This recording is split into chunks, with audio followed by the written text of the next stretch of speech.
Woohoo! Eliasa, we're at the last day of We Give Summit. Yeah. And thank y'all for joining us. This has been such a good 3 days. How's everyone feeling? Good. Yay! Thank you for coming off mute. I'm like, it's a small group. Y'all come in here. It's gonna be fun. All Yeah. right, let me not do the most, Eliasa. You want to jump us off? And thanks for also turning your camera on. Like y'all really are Yes. engaging, but show up as you would like. Camera on, unmute, be in the chat, whatever feels comfortable for you. So let me share my screen. A good number of y'all folks still coming in. Yay! So welcome in, and just a quick housekeeping note, if you would like to enable closed captioning, please feel free to do so using the button labeled CC at the bottom of your screen. To introduce you all to me, I am Ilyasa Shabazz Davis. I use she, her pronouns, and I am the Senior Operations and Communications Director here at Philanthropy Together. And I am joined by my colleague, Taisha Ty Wilson, Senior Director of Community, also with the Philanthropy Together team. And so you may have signed up today for Launchpad for You or Launchpad for Nonprofits. And I just want to let you know you are in the right place. We are going to be talking about how to start giving circles in your community and or within your nonprofit organization. So you see this title here, This is the Moment, Start a Circle, Spark Change. This training is part of our We Give Summit. And so We Give Summit is an annual celebration of collective giving that's led by the Philanthropy Together team, which brings together folks from all over the world to talk about collective giving. And this year, with the times that we are living in with such uncertainty and roadblocks being put up for nonprofits, we felt that this was an urgent need for our community to be having these discussions as part as We Give, but also if you just wanted to join the training. So thank you for being here. We're going to be talking about how we can fill in funding gaps and meet this moment that we are in. Now is a time for us to rally, and we thank you for answering the call and being here. And so if this is your first introduction to Philanthropy Together, welcome. Philanthropy Together is a global nonprofit initiative to grow and strengthen collective giving. We do this through trainings like our Launchpad program, through storytelling, through research, which you're going to hear some about, through convenings like We Give, and through building community and connecting groups.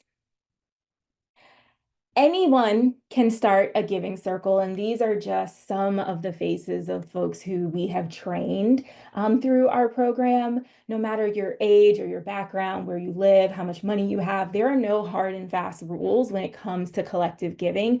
Everyone is welcome. And so by the end of this session, you'll join the folks that you see here, and you too will be a launch grad. So just thanks again for being here. Today's training is designed for community members and nonprofit staff. And so we have broken the training down into 3 parts. First, we are going to ground ourselves in collective giving and giving circles. And we're also going to dig into the latest research on this model. And so in part 2, we're then going to go into breakout rooms. And for the remainder of the session, we're going to go through what the tactical steps are for launching your circle. If you are an individual interested in starting or learning more about giving circles for your community, you'll be headed into a breakout room with Ty. And if you are a nonprofit staff or board member, then you'll be chatting with me about nonprofit-led circles. So we'll have time at the end of each of these breakouts for question and answer. And we also have some special offers. So please be sure to stay until the end where we'll be talking more about that. With that, I'm going to pass it over to Ty to kick us off with. Eliasa. And yes, we said 2 words to incentivize y'all to like stay to the end. One, we got special prize, and I promise you it's good. And then the breakouts, y'all, don't leave because that's where the tactical steps are. So all of the stuff. Um, let me root us real quick. Let's ground ourselves in this spirit of collective giving. Y'all, collective giving, although philanthropy together, we've been around since 2020. A lot of people think that we started collective giving and giving circles. And although we love those flowers, that those flowers don't belong to us. Collective giving has been around, y'all. It's not anything new. We are standing on the shoulders of the ancestors and the people that's been taking care of one another since the beginning of time. And actually, collective giving is rooted in collectivism, in the spirit of mutual aid. Collective giving groups have really been around for quite some time, and it's deeply rooted in community and justice and love and really collective action. The earliest forms of it here in the US were seen as early as the 18th century, y'all, when you had groups of people, especially Black communities, that were coming together to pool resources to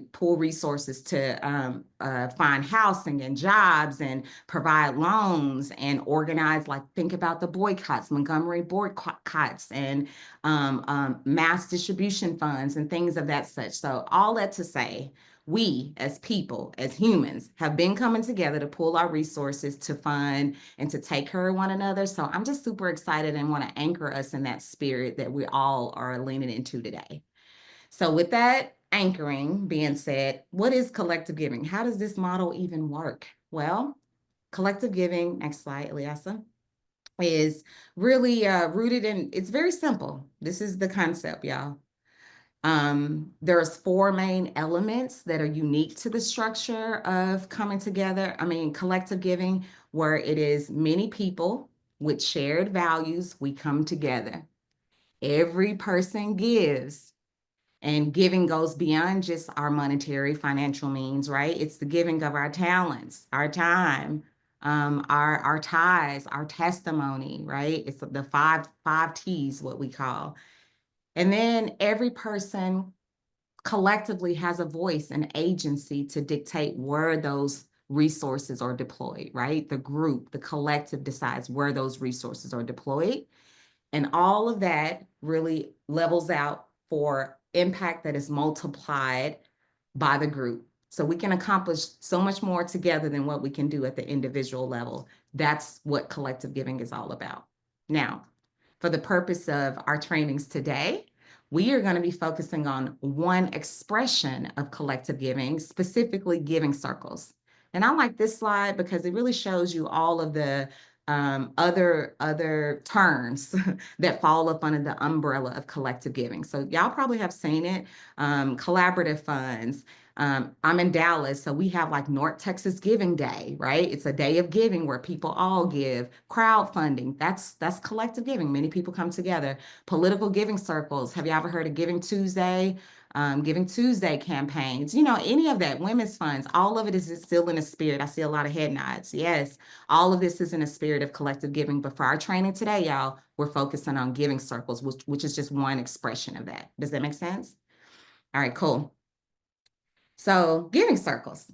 I want to say this and shout out to our keynote speaker. Hopefully y'all joined us yesterday, Holly Lee, her book, all the things. Everyone, hopefully the big we. She provided us with this slide, and I love it so much because it really shows the diversity in the language of giving circles. Now, here in the United States, if you say giving circles, most people will be like, I've heard of it or I know of it. But if we go to Mexico, they might say, what are you talking about? Because they refer to it as tanda, or in Haiti, it's soul, or in West Africa, in the Caribbean spaces, areas, it's referred to as susu. So this slide really shows us the diversity in the terminology, the language of how giving circles is used globally. So just make note of that. This is a global movement, not American. All right. So with that, we're focusing on giving circles. Well, what is a giving circle? A giving circle, y'all, is essentially, and Ilyasa will drop we have a really cool website. It's interactive, very straightforward, that shows you exactly what is a giving circle. So y'all check that out. But essentially, a giving circle is, it really is a model that takes our mind, our talents, our financial abilities very seriously. Giving circles are a collaborative experience, a collaborative social experience. I'll say that, and you'll see why we say it's social, because it's much more than just checkbook philanthropy of us giving our money and that's it, right?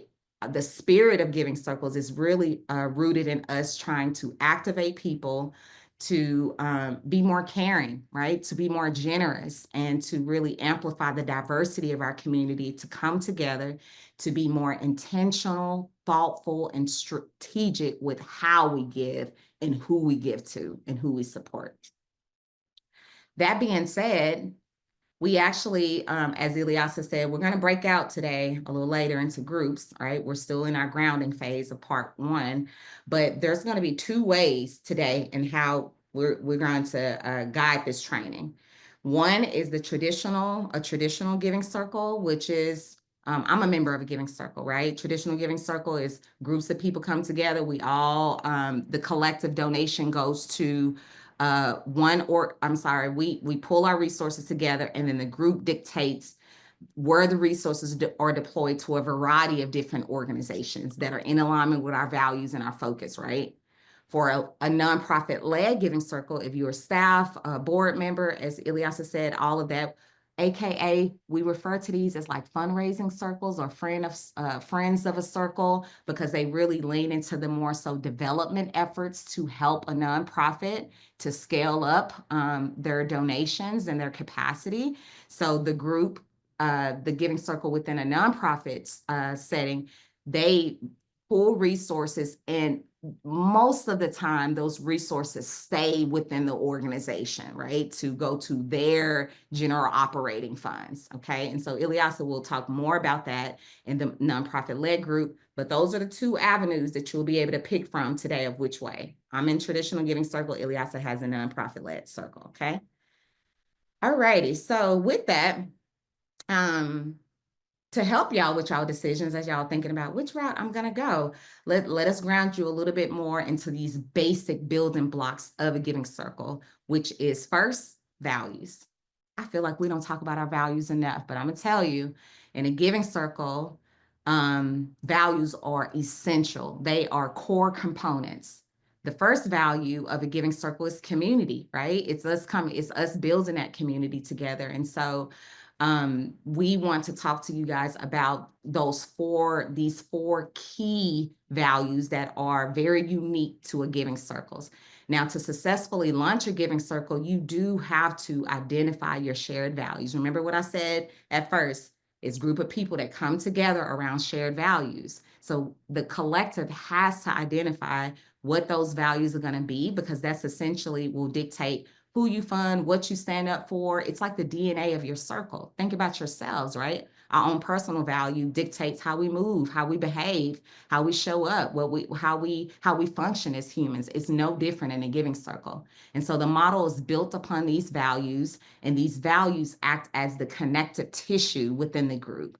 As a funding collective, these values, again, I'm gonna double down on this. They help us to guide our decisions on the type of organizations that we want to support. And so with that, there are four specific values that I want to lift up that also correspond with the tactical steps that it actually takes to start a giving circle. And those are belonging, learning, trust, and abundance. Let's get into the first one, belonging. The first value is belonging, y'all. A giving circle fosters belonging through these shared values. Think about it. When we all come together, whether you are a giving circle that's based in Arkansas or a giving circle based in Dallas that's funding climate justice, right?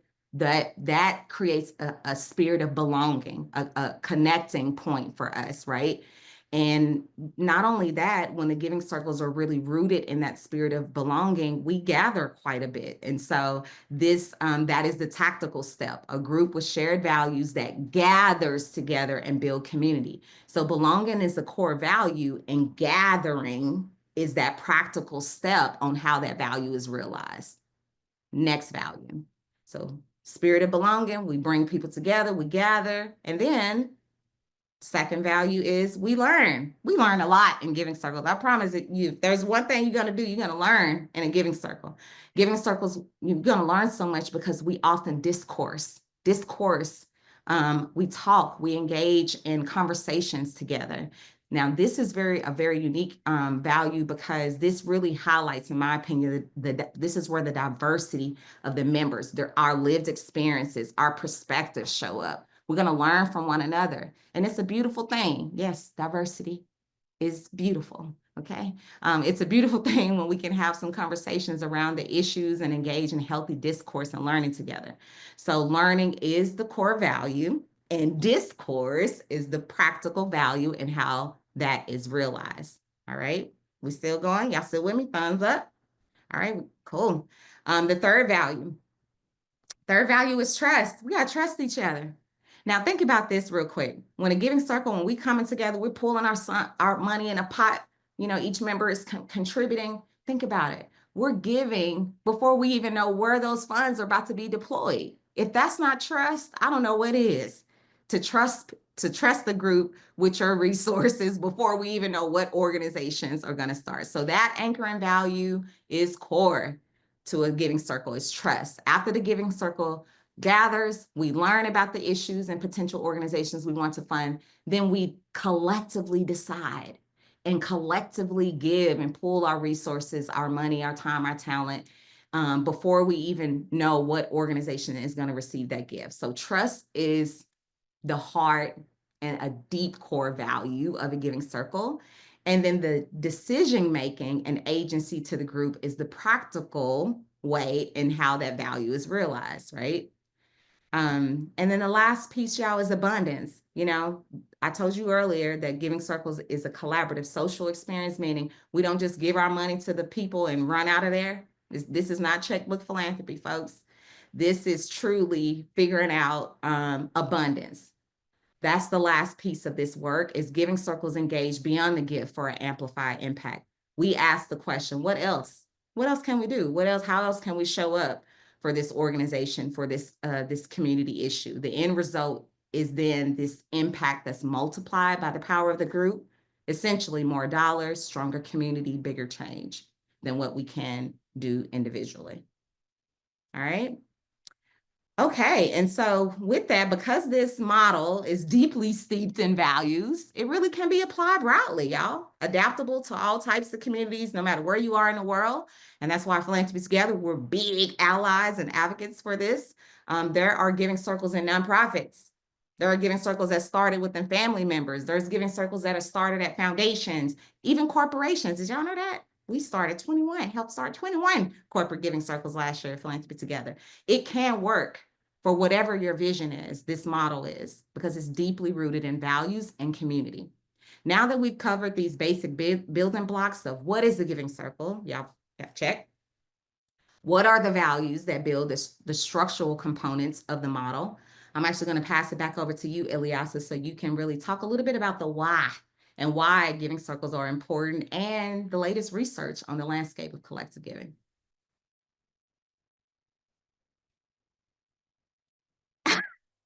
You on mute. Am I a hard follow? Was that a lot for you? Did I stress? I tend to stress my team out when I do the most. You're still on mute. You might want to come off mute. That was the issue. Thank you. Mhm. Y'all, what I was saying is I'm so excited about talking about research because I'm a data nerd and I love all of these statistics that I'm about to share with you. And so last year we released the In Abundance report in partnership with the Dorothy A. Johnson Center for Philanthropy and Colmena Consulting, which looked at collective giving in the United States between 2017 and 2023. So the report is filled with quotes and statistics, and there were 5 key findings from that report. Collective giving is democratizing and diversifying philanthropy. Collective giving is expanding what gets funded. Collective giving is pushing the bounds of how philanthropy is practiced. Collective giving deeply impacts members themselves, and collective giving is a catalyst for social cohesion and change. So those were our five big findings. And when you start to dig a little bit more into those sub findings, you see here that collective giving is shifting who is considered a philanthropist. There has been a 50% increase in representation from Black, Indigenous, and people of color as in collective giving groups in the US in the last 4 years with this American Giving Circle model.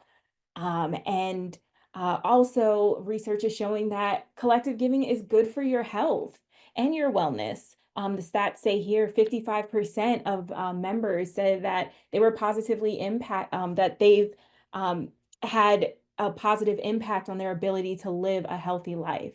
We also see here 83% of members say that participating in a giving circle increased their confidence when taking action in their community. And then also 91% say that that being part of a giving circle increased their sense of belonging. This is like what is so beautiful and powerful about this model. And just looking even further, giving circle members are increasing their understanding of philanthropy. We also are seeing that giving circles are place-based. 47% of circles are giving in the US context within their city and county. But then when you start to look at funds that are staying within a giving circle's state or region, that goes up to more than 90%. Giving Circle members are shifting away from harmful practices. And so 69% of collective giving groups are giving general or unrestricted funding to groups. Ty talked about trust.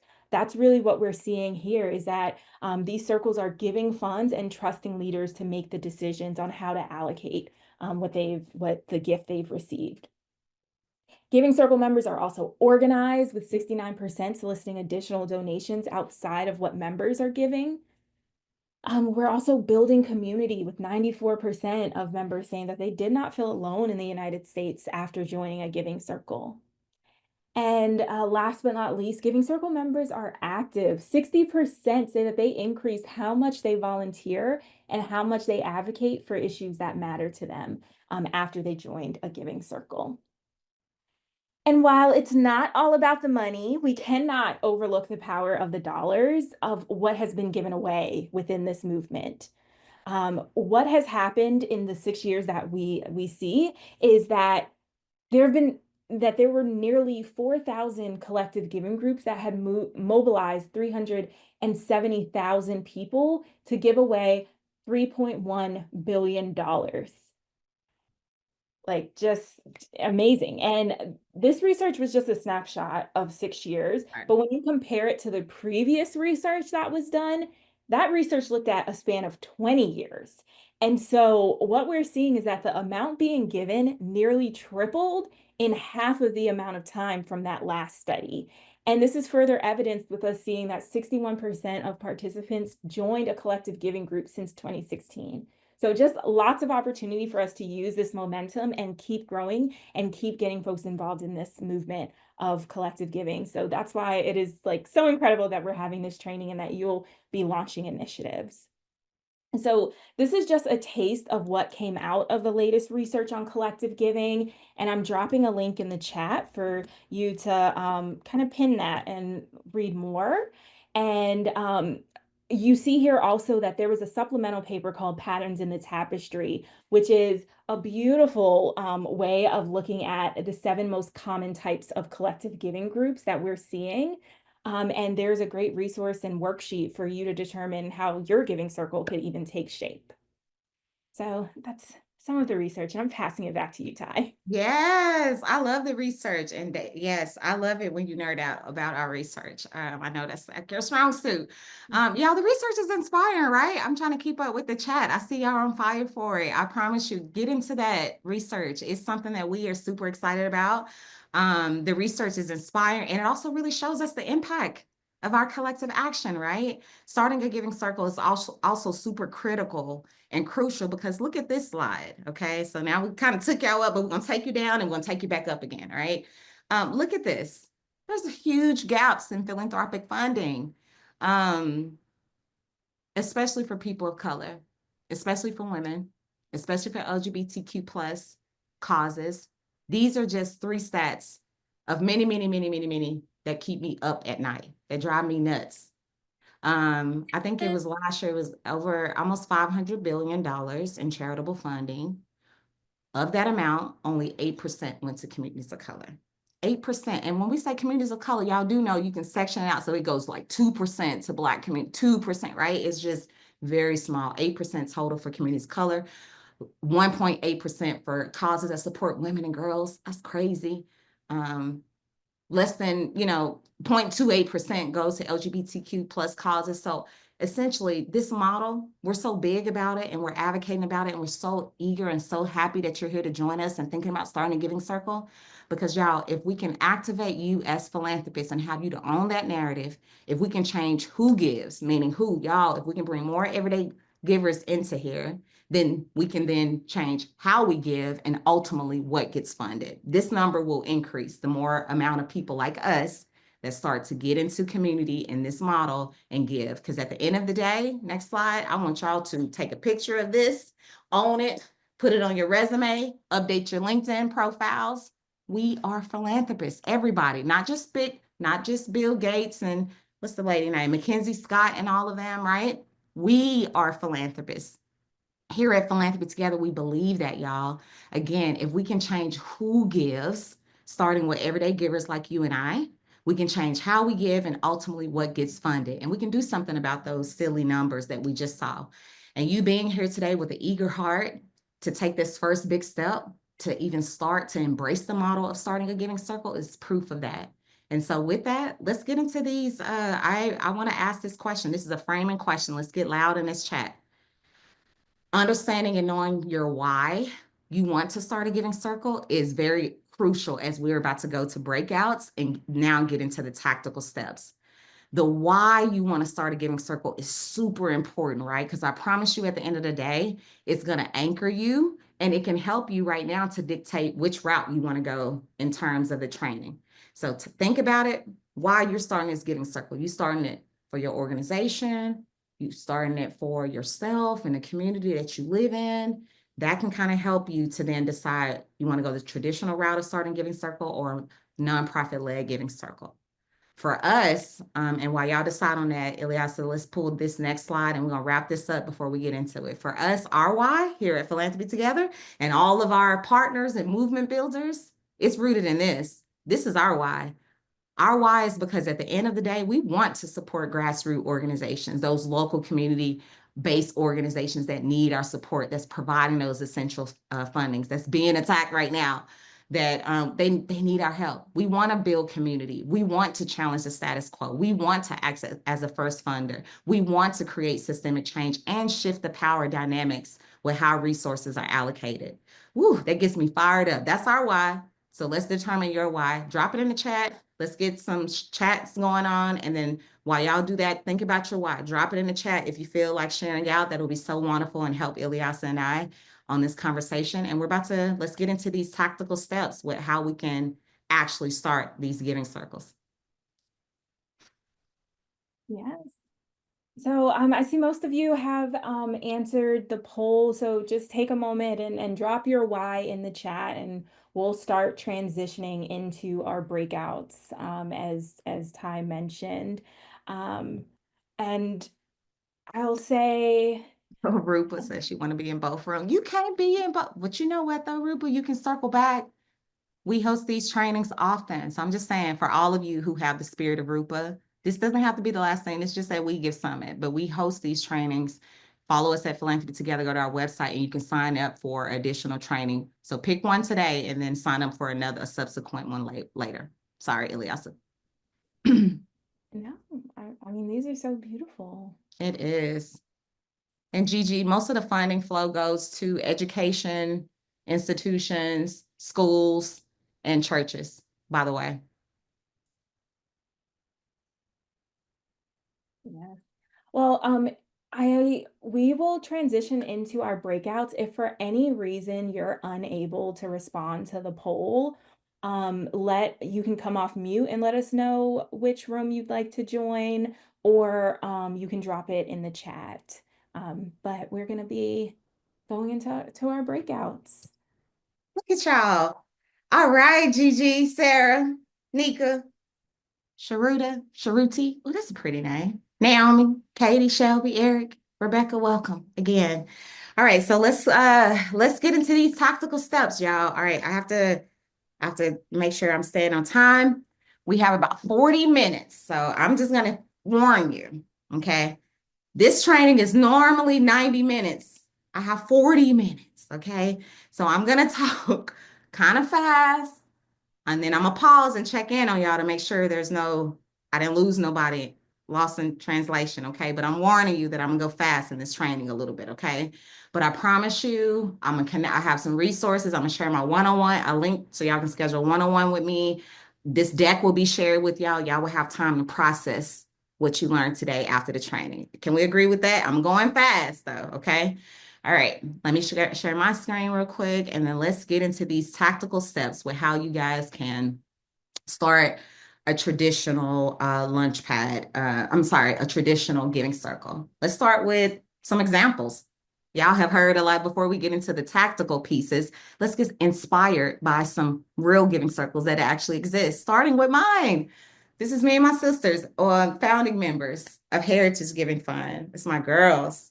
We started Heritage in 2017 during Black Philanthropy Month out of a need. I'm in Dallas. Dallas is a very philanthropic city, but it is very divided. Very divided. All the Black and brown people of color live south, majority, and a lot of the wealthy, affluent white people live up north. Unfortunately, that's also our city is divided on those racial lines, but also that's how money has flowed in the philanthropic space. So in 2017, a lot of us, I was a fundraiser. I'm a recovering burnt out fundraiser, but I was a fundraiser at the time, and a lot of me and my sisters were, and we were just having conversations like, why we don't ever have donors of color? Are y'all what right? We just start saying some things. And so my best friend in a white shirt, her name is Akila Wallace. She started Heritage in 2017 to fulfill unmet needs from organizations that were led by Black women, grassroots, small organizations with budgets less than $1 million, um, for organizations that were led by a Black woman, majority led, and that served women and girls in North Texas. And so that's our origin story of how we got started. Since then, we've supported over 16 very small grassroots organizations, and that's our legacy. Heritage is what you would call identity-based giving circle. So I'm going to go through some examples. Identity-based because we're a group of Black women, right? That's what we identify as. There's many giving circles like that. Flashlight Collective is a profession-based giving circle. You have a lot of those giving circles. Flashlight Collective, they are a group of retired, current investigative journalists. And they decided that, hey, we want to provide grants to individuals to buy equipment for travel, for sabbaticals, all of that good stuff. So the Flashlight Collective is what they call a profession-based giving circle. They're supporting their profession and individuals and organizations that's in that space. I love them. Did y'all know Ida B. Wells was an investigative journalist? Just throwing that out there. Mama Bears. I love Liz Dyer. She started Mama Bears on Facebook. This is what we call an affinity-based giving circle. They are a group of mamas that do what mamas do. They were trying to support their youth, their kids who identified as LGBTQ. So started off just sharing resources on Facebook, grew the group to over like 4,000. And of course, mamas being mamas said, well, we want to do more. And so they started a giving circle, and now they support nationally. They meet virtually. They're a national giving circle, affinity based that supports organizations that serve LGBTQ plus youth. A lot of next gen popping up, emerging philanthropist groups. They're everywhere. And by the way, y'all, there's over 4,000, as Eliasa said in that research, there's over 4,000 plus giving circles. So this is just, I mean, such a small number. I'm only able to highlight like a few. But this next gen giving circles, emerging leaders, a lot of them are popping up. Youth led giving circles, all of that. You also have giving circles that are hosted by community foundations. A lot of giving circles are hosted by community foundations like the Latino Community Foundation. They have this really cool economic driven type giving circle called the Los Angeles Latino Giving Circle. They focus on economic prosperity for the Latino community based in California, and they are hosted by a community foundation, which I'll get into that a little bit more. You have religious-based giving circles. This is the American Muslim Community Foundation Women's Giving Circle. And so you have religious giving circle. Men, go get the guys.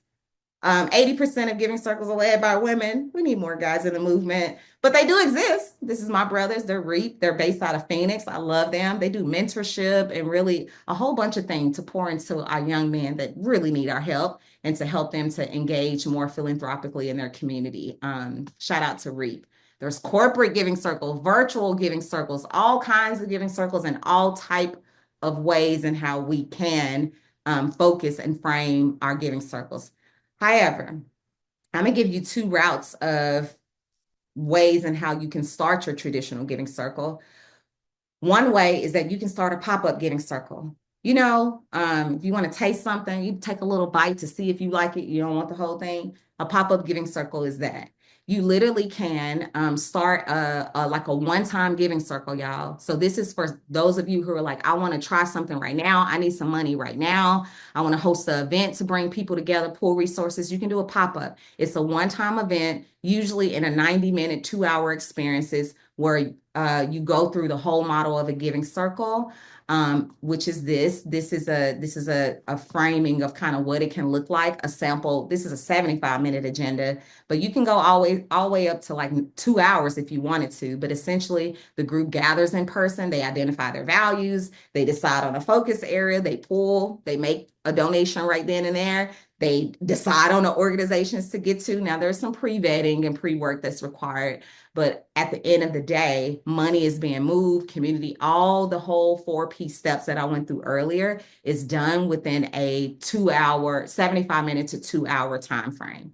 So I'm just throwing that out as a pop-up giving circle, as a resource, as an opportunity for y'all that are just like, I'm not ready to do the whole gambit of starting a giving circle. Maybe this is a better model for you. However, for our time today, y'all, we're going to focus on the traditional long-term giving circle. That's this. I told y'all it was two avenues, right? Pop-up or long-term giving circle. For a long-term giving circle, these are the steps. I'm going to sit here just in case you want to take a picture right now. But again, the slide will be shared. To start a long-term giving circle, you do have to ask 8 core key questions. One of the questions we've already addressed, y'all had already shared in the chat. You see why I asked y'all, why would you like to start a giving circle? Because that's the first step. You got to understand your why. Your why is essentially important to kind of help you to think through what all of the first ideation that goes with starting giving circle starts with your why. But we're going to move forward actually and go straight into what is the focus of your giving circle going to be. I'm actually going to share this resource with y'all right now. Let me see if I have it. Yeah, I do. I'm going to try to drop this in the chat. Y'all can save a copy. This is, where is the chat? OMG. That's the only thing about sharing screen. Y'all stick with me, okay? Where is the chat, y'all? It's in here somewhere. I had it. Oh, here it is. Ah, too many screens open. This is a giving circle canvas. Giving circle canvas. It's for yours to keep. It's my first resource I'm gonna share with y'all. You can make a copy. And essentially, as y'all are thinking about, okay, well, how big and what's the name of my giving circle? And what would be my values? What we want to focus on? How much will members contribute? Y'all can start dropping in your ideas here. Okay. So start there using that giving circle canvas that I just shared, and that will kind of help you moving forward to answer these core key questions. All right, so let's get into the first one. I talked about the values.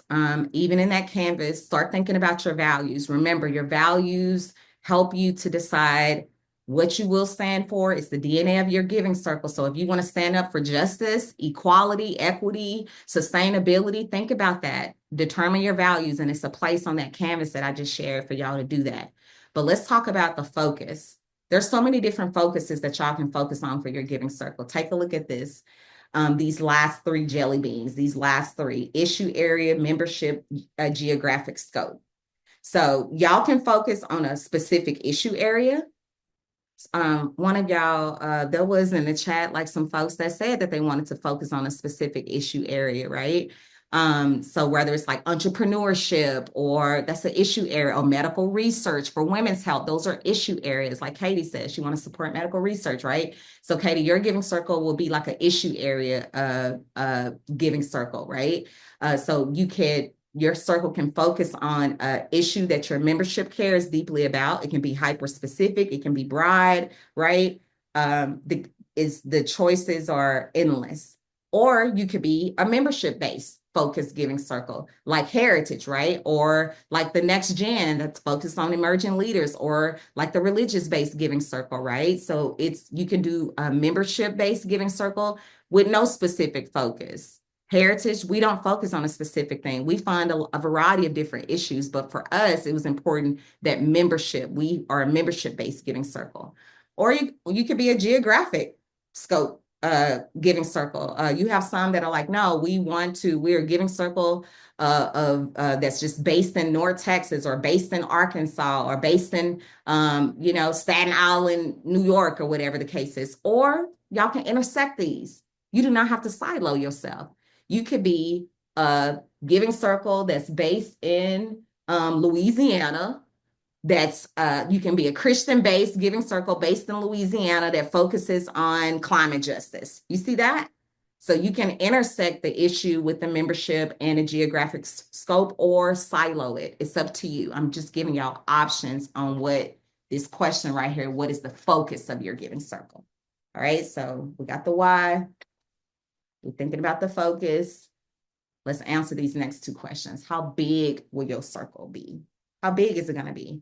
How we want to start? We want to start big. How much were these members going to contribute? How much do we want to level out? Let's talk about that for a second. This is our sweet spot. Here at Philanthropy Together, we're very realistic. We're a very realistic team. So we don't want to throw y'all out and say, hey, yeah, go recruit 99 members. You can if you want to. I mean, yeah, a lot of our networks are very big, but this feels right. 25 members, let's start there. To start a giving circle, we think 25 members, if you can aim at just starting with 25 members, recruit 3 to 5 co-leaders. And I say co-leaders, I mean essentially your founding team. When Heritage got started, we had to have a founding team first. It was Akila, it was Halima, and Dr. Francois Booker Drew. It was 3 of them. They got together to work on that canvas that I shared with y'all. It was them that decided on all of those, that made all those decisions. And then once they said, okay, we want to, our name is going to be Heritage, we want to focus on women and girls, then they went to recruit the other 25 members to join the circle. So I suggest, my number one advice for y'all, do not start this journey alone. Don't do it, Sarah. Don't do it, Rebecca. Please don't do it, y'all. Find your people, 3 to 5 people. And when you think about your 3 to 5 founding members, think deeply. Think about like, okay, who actually has the time, the capacity, the shared passion, right? Who has maybe some skills. If y'all gonna like start online, maybe one of your close friend has a background in marketing. That's super important. That might be very helpful as you're starting out, right? And so think about 3 to 5 members, 3 to 5 co-leaders that can help you to start the giving circle.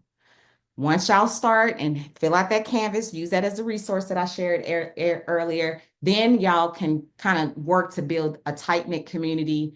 25 members really helps y'all to engage deeply. It's not too crazy. Y'all can always scale and get bigger, but let's start with this amount. It's a sweet spot, okay? That's also, we have some, all of this stuff I'm gonna share with y'all, but you do not have to start from scratch.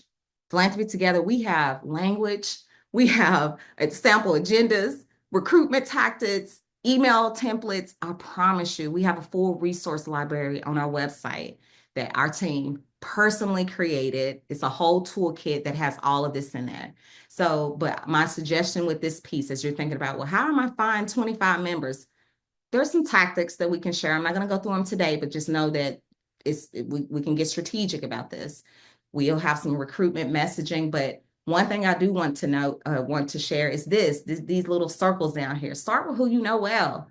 Think about your friends, your families, your network of acquaintances, professional groups, coworkers. Think big as you are thinking about and some of your other relationships. But our goal is to really get y'all to start 25 people because let's do some numbers. I'm gonna do this math. This should be easy for me.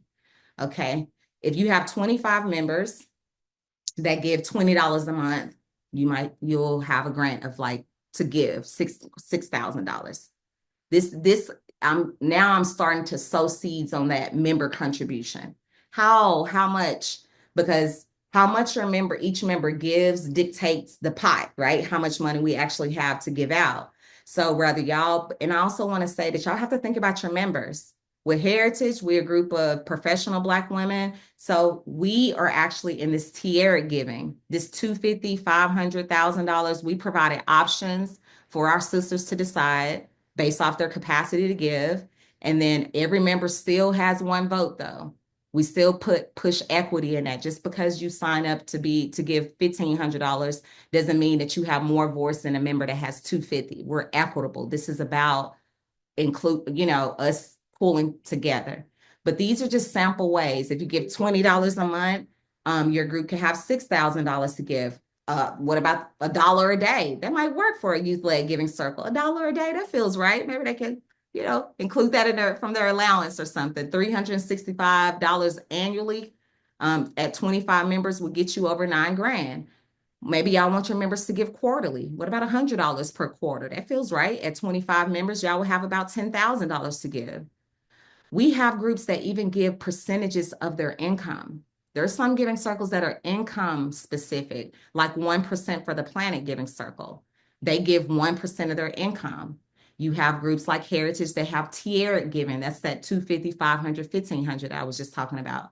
$1,000 to give. You even have some groups like Women Moving Millions that give $1 million and they have annual contributions of $5,000, $10,000 annually. Again, this is about the capacity of your members. So as you were thinking about how much will my members give, think about who your members are going to be and where they are in life and like what they are likely to give to or to get or able to give. This is just a resource of like the different ways and how we can kind of go about recruiting, bringing people in. And again, I'm not going to go through this slide specifically. We'll share it, but I do want to share this as we are thinking about our giving circle. Y'all, one thing I want to plug in, if you never heard the term trust-based philanthropy, write it down. We hope here at Philanthropy Together that as y'all are thinking about your giving circle, that you will center trust. One of the problematic things, remember those numbers I shared with y'all about the 8% that goes to community colors? A lot of that is because a lot of organization funders gatekeep. Their processes is really hard for the nonprofits to even access the funding. Like they might have very long, drawn out applications or a lot of restrictions for the grant for the nonprofit to access their funding. So we're hoping that as y'all are thinking about your giving circle, that you will be a trust-based rooted giving circle, a giving circle that will give multi-year unrestricted funding.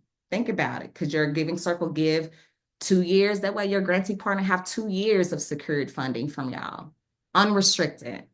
I know a lot of funders like, oh, I like to fund projects. Give them, especially for grassroots organizations, they need unrestricted funding. Can y'all simplify and streamline your paperwork? Does your grant applicate? Think about it. Maybe it could just be 3 or 4 questions. That's it. Does it need to be long and drawn out, 25 questions long, right? So we're hoping that y'all would think about simplifying and streamlining your paperwork. Actually looking at your grantee partners as partners, having conversations with them, giving feedback. If y'all didn't fund them, talk to them, tell them why. Tell them, encourage them to come back to apply, right? You do the homework as funders. If there's organizations that y'all want to fund, reach out to them. Hey, guys, we're Giving Circle. Our grant application is open. Do that homework. Find the people that you want to fund and be transparent, responsive, and really think about what I talked about, which is offering the beyond the dollar support. Let me check the chat real quick, make sure. Trust-based philanthropy, y'all. All right. And as we are thinking about beyond the dollar, this is what we're talking about when we say the 5 T's. As you're thinking about your giving circle, think about, yes, how much, our money and our treasure will what we would deploy in the community, but how else can we show up? How else can the group give our time? How can we volunteer? How can we provide our testimony, advocate for them, right? Heritage, our circle, a lot of some of our grantees were impacted. Some of our small ones, they were focused on reproductive justice. Well, we're in Texas, and so our advocacy kind of extended on that lens to support them in ways not beyond our grant, to advocate to support the work that they were doing to advance and to support reproductive justice, right? Our ties, can y'all make connection? Maybe there's another giving circle, or maybe y'all know about other funders or something like that that y'all can introduce them to, or your talents. Maybe some of your members are very talented and do consulting or something like that that can help a nonprofit with their capacity building. And so I'm gonna pause right there. We answered four of those kind of questions, but let me check the chat. Y'all can come off mute. We got a little time and I can pause and take a little sip of water. But what questions do y'all have so far of what I have covered? What is the go to? Make sure. Do we need to incorporate as a nonprofit? Oh, sorry. I guess some of these chat, is that for our group? Does this really work if people give? Okay, sorry, dumb questions. Why would it be helpful for someone who has a background in marketing? Is it to help recruit members? Great question, Gigi. That's not a dumb question. Um, that is a great question. That goes back to the co-leaders piece, GGS. Like, why would it be helpful for somebody to have a background in marketing? Well, think about it. When you first started Giving Circle, y'all gonna have to put the circle out there at some point. That looks like maybe, whether y'all like Liz, she started on Facebook, or y'all gonna have to put some captions and attract people, right? You're gonna have to create some language to how you're gonna reach people. Maybe y'all need to create a little small website, right, for your giving circle or something that such. So that's what I mean by, thinking thoughtfully, Gigi, of like your founding members and like the skills and stuff that they could have to use to help you guys as y'all get the circle out there. Um, what are the normal ways money is collected from the group? Yeah, I'm actually going to, so I can talk about that. I'm going to talk about that later, but I'm going to go ahead and answer your question now. Giving circles have a variety of ways in how they can manage their finances. Okay. Platforms like Grapevine. Grapevine is a platform, it's a digital platform, it's free. You can literally go onto the website right now and start a giving circle, and they are a 501c platform, free to use, and you can start a giving circle. And what they do is they collect your members, give directly on the platform, they keep your funds. And then once y'all go through the decision making, y'all decide on a nonprofit to give to, they send the check. So you can start and manage your resources and your funds on a platform like Grapevine. You can go be hosted by a community foundation, like how we were at Heritage. We were hosted originally by the Texas Women's Foundation. We went to them and said, hey, we have an idea. We want to start a giving circle. They were like, okay, well, sure. And so they were our hosts for our first 5 years. The benefit of a host organization is that they'll provide, they were able to provide us like some meeting space. They put us in like the newsletter when we launched, like, right? They shared it out with their DAF holders. So there's some baked in benefits of being hosted by a community foundation. So you can use a platform to manage your finances. You can be hosted by a community foundation, or you can be like you can go up under the fiscal sponsorship of someone and like a philanthropic entity like More Philanthropy or Global Impact or something like that, fiscal sponsors. Those are just a few of the ways. Or you can start an actual nonprofit organization yourself and start a giving circle, right? And so those are a few ways. If you're a DAF holder, you can start a giving circle as a DAF holder at a community foundation. There's so many variety of ways, Sarah. Like you said, platform. Thank you for that. All of those are ways in how you can start a giving circle and help manage your funds. Rebecca, and we're considering starting a giving circle. How do you recommend taking a fee to pay? Yeah, let me talk to you offline with that, Rebecca, for sure, because every foundation is different, y'all. They do charge like a service fee, a percentage base. Some of them charge as less than like Mississippi foundations. They're small, right? And so some of them charge like 2%, but then maybe for the bigger ones, they charge upwards to 10%. So that's a deeper question, Rebecca, as I'm thinking about, y'all, I would have to, let's talk a little bit more about your foundation a little bit and what y'all can Social good charge. See, exactly. Katie said social good charges 8. So everybody charges different, y'all. But I can say Grapevine is free. That's why we plug them in. Grapevine is a free platform. All right. Y'all have great questions. Okay, well, let's get into, let me check time check, time check. All right, good. We're rolling. All right, let's talk about how will your giving circle meet and give, and then how will y'all find these organizations that you'll give to? Um, well, how often will the giving circle meet and give? Um, let's just start with one giving round, meaning, and again, sweet spot, 25 members. If y'all just starting off, we suggest that y'all start with one annual round of giving. Now, y'all could be ambitious. Some of y'all are like, no, we want to give a month. We want to give a grant every month. Think about the more time that you have to fundraise for your members to give their contributions, the more you have at the end. Okay. So y'all can have a quarterly grant cycle. You can have a annual grant cycle or annual one or a monthly one. It depends on you, but just consider that it's a lot of, the preparation, the amount of time that your members have to make that contribution. So if your circle is giving $1,000 annually and you're giving a quarterly grant, right? That's $250 a quarter for your members, right? Can they give that, right? So just it's some nuances and things, some dynamics to think about as it's related to your how often will you give grants and how often y'all will meet. And so using the example of a 25 member giving circle with an annual grant cycle, okay, this is kind of how y'all can deploy. You could do, and this is like assuming the green jelly beans are like the money in the pot. And then these like, what is this? This kind of light orange jelly beans is really like how you could deploy the resources. So you could, if you have $2,500, maybe I want to give a $2,000 unrestricted gift and do a $500 rapid response. Or if y'all have $10,000 to give, maybe you'll give two $5,000 grants. Or if y'all have $25,000, maybe y'all give 4 grants. Two $10,000 and two $2,500,000. Or maybe if y'all have $100,000, y'all can give 2 large grants for two $50,000. I'm giving y'all options with this in mind. This is where the budget of a nonprofit comes in. Let's just say if you were funding organizations like My Giving Circle, where we were funding when we first started, they had budgets less than $500,000. So actually, a $10,000 grant was good for those organizations, right? So for us, we were trying to think about what would be the most meaningful amount that we can give to an organization.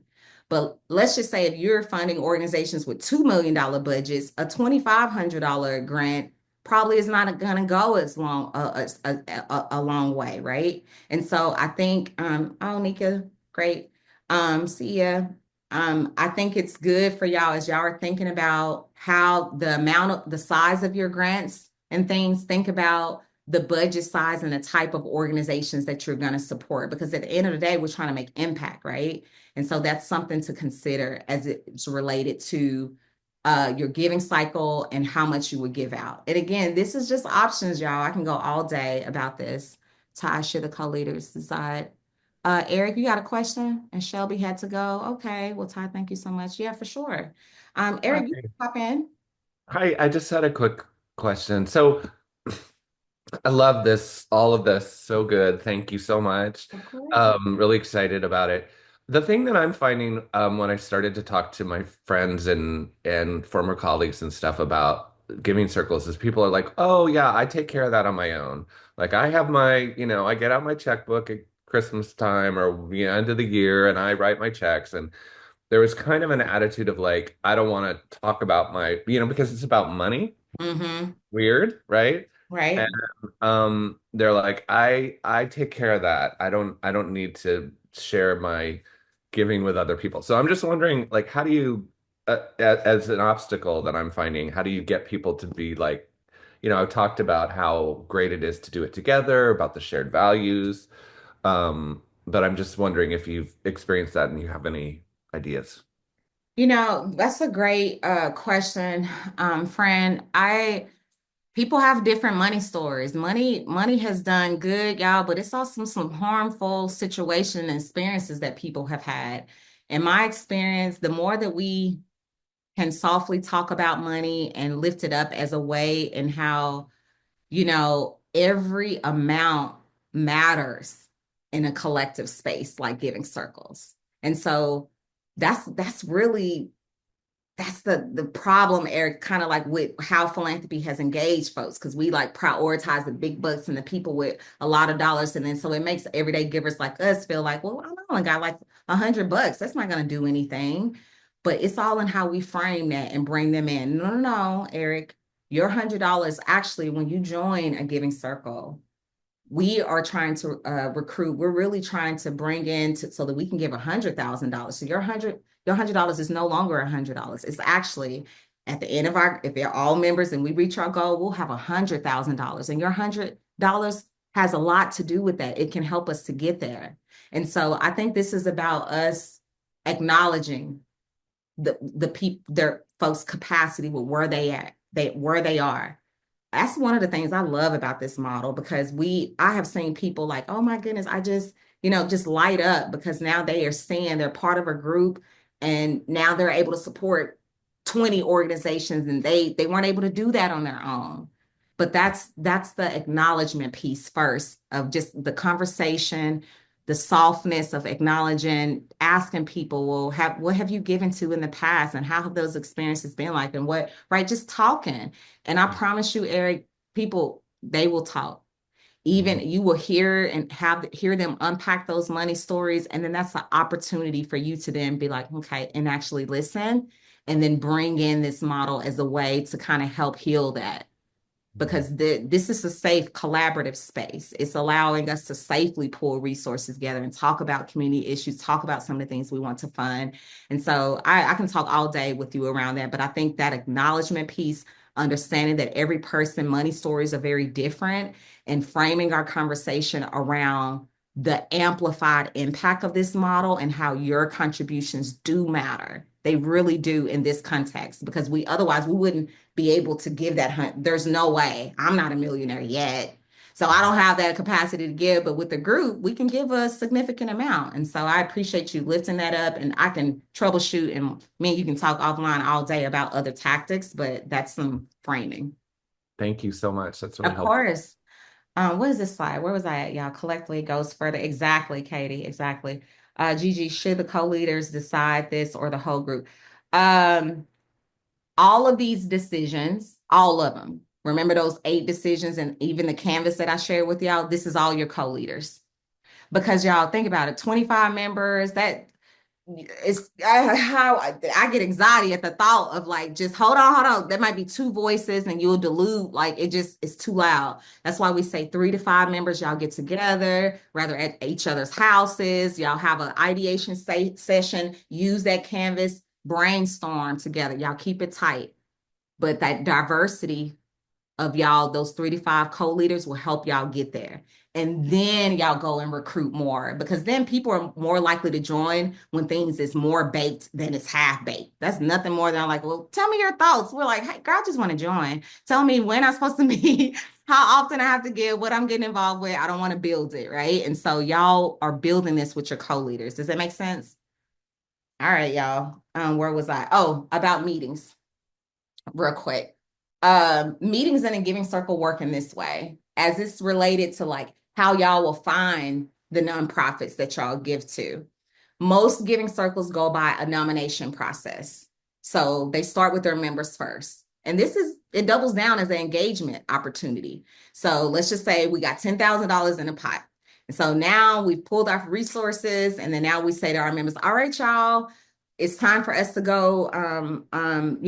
Yes, please do, Rebecca. See you later. It's time for us to now nominate. Y'all nominate. Let's first start with nominations. Nominate an organization that you would like to receive the grant. And so the members can reach out directly to the nonprofit and say, hey, I'm a member of Heritage. We admire your work. You're so aligned with our values, our focus area. We'd like to invite you to apply, right? So that's a nomination process. Some giving circles have an open call, kind of like open grant applications. And I'm okay with that, y'all, but just y'all just need to keep in mind the amount of money that you have to give. Does that make sense? So like if you only have a $15,000 grant and you do an open call and y'all bring in, you might get 100 applications, especially right now, because nonprofits are really looking for funds. How are y'all going to source and filter through 100 applications and you only have 15,000? So that's why we are advocates for, let's start in your first year nominations. Go by that helps to for the members to get involved, go out here and find nonprofits that they might not know about, right? And then once y'all come in, nominations are in, let's just say y'all have about 15 groups up for consideration. Then the group goes into what they call a consensus. Y'all talk about these orgs, y'all look at the applications, y'all would, basically vet them. Y'all are narrow it down. Y'all might use a Menti or some kind of polling, right? Virtual polling and say, all right, y'all, we had 25 groups that came in. We narrowed it down to 10. And so we've decided to give 5 grants. And so now it is voting time. This is a time for you to vote for your top 3 organizations or the top 5 of the 10 or whatever. There's a process for that dwindling down. But again, it all starts with the nominations. So think about that, because you do have to pare it down so that y'all can line it up with what I went through earlier, which is like how many grants at the bottom. Y'all gonna give 2, you're gonna get 4, you want to get 5. You're gonna have to do all that kind of workshop mathing. And ideally, you'll be doing this, with the group or whatnot. And so, all right, so we talked about nominations process of what happens, like, how y'all would find the orgs, how y'all would kind of decide on the orgs. I'm bringing this up only because I told y'all earlier that giving circles are a social collaborative experience. And so as we are thinking about, all right, Ty, like when will we have those nomination meetings? When will we make those decisions? When will we give the grant away? So this is, if you a circle that's meeting quarterly, 4 meetings a year, you will, maybe your first meeting will be like, hey, bringing all the members together, right? Come together. This is what we're funding this year. This is bop, bop, bop. Here's our grant cycle. The next meeting will be like, all right, it's nomination time. Maybe the next meeting will be, all right, let's discuss these nominations and vote. The next meeting will be like, let's give this money out the door, right? That's a simple group. 4 meetings a year, doable, y'all. All right, well then what about the group that's like, well, what about if we want to hang out with each other or hear from the experts? All right, well, let's think about that. 6 meetings, same thing. If you're a new giving circle, you'll have that mixer, pop, pop, pop. Maybe this is year 2 for you. So y'all will come in. Hey, y'all, great job. We're back for our second round. We're going to come together. This is what we're doing this year. Actually, we want to hear from this year. We're focusing on environmental justice. And so we're going to bring in our next meeting. We're going to actually bring in 3 organizations or 3 or 2 are expert to talk about environmental justice in North Texas. So it really helped us to learn more about this issue. And then, okay, now it's time for nominations. Now it's time for y'all to discuss the nominations and vote, get the money out the door. Well, what else? Here's our grantee partners. We gave 5 grants. Let's go volunteer with them, right? So this is a sample of like kind of how motion of a giving circle, the experience of a giving circle could look like.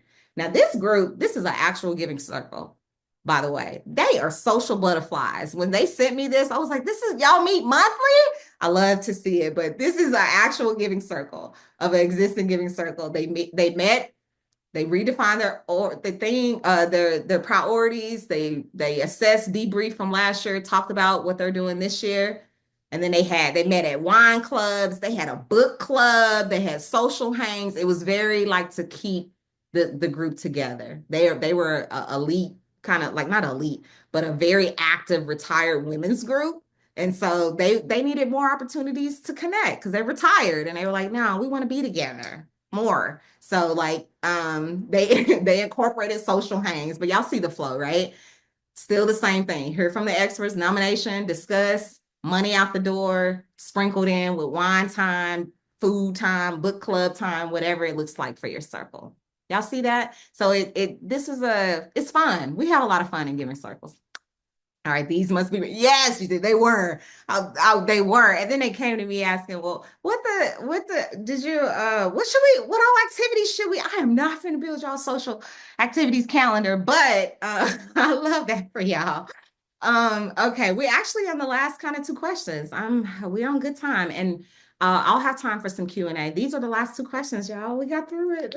Thank y'all so much for sticking with me. I know some of y'all had to drop off. How will the Giving Circle run and engage members? I kind of already talked about it a little bit, right? And then how will you share the story? Gigi, this goes back to your question of like, well, what's the importance of the members with the background in marketing? Well, yeah, how you tell the story, right?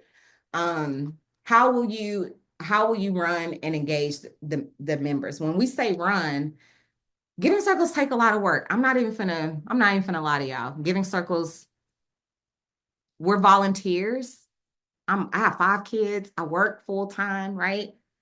And so the Giving Circle, you can't do this alone. So you know how nonprofits, they have like committees and they have boards and stuff. A lot of Giving Circles operate and are run very similar. Now, I didn't go through it here for the time purposes, but when I follow up with y'all to send y'all the full toolkit, it'll show you like how y'all can structure the Giving Circle with like a grants committee and a programs committee. Like think about those 25 members, we're going to activate them and put them in groups so that you have one group that works on marketing and one group that operates the grant cycle and one group that organizes the social hangs, whatever it is, right? But that's how your Giving Circle can be run, is through the members. Do not try to do all this on your own. Then y'all be coming to me saying, I'm burnt out, I just started. And I'm gonna say, I told you not to go alone. And so find your founding team, be thoughtful about that. Be very thoughtful about that. Seriously. You don't want to bring a founding member and then in a month or like, actually, I'm starting med school next week. Maybe they can join as a member, but not as a founding member. They're not going to have time for you, right? They're not going to answer your emails. So let's be realistic and think about who those founding members are that can help us to run and get the circle up and running. And then as we are thinking about engaging our members, think about going back to that 5T slide that I shared with y'all. Think about that.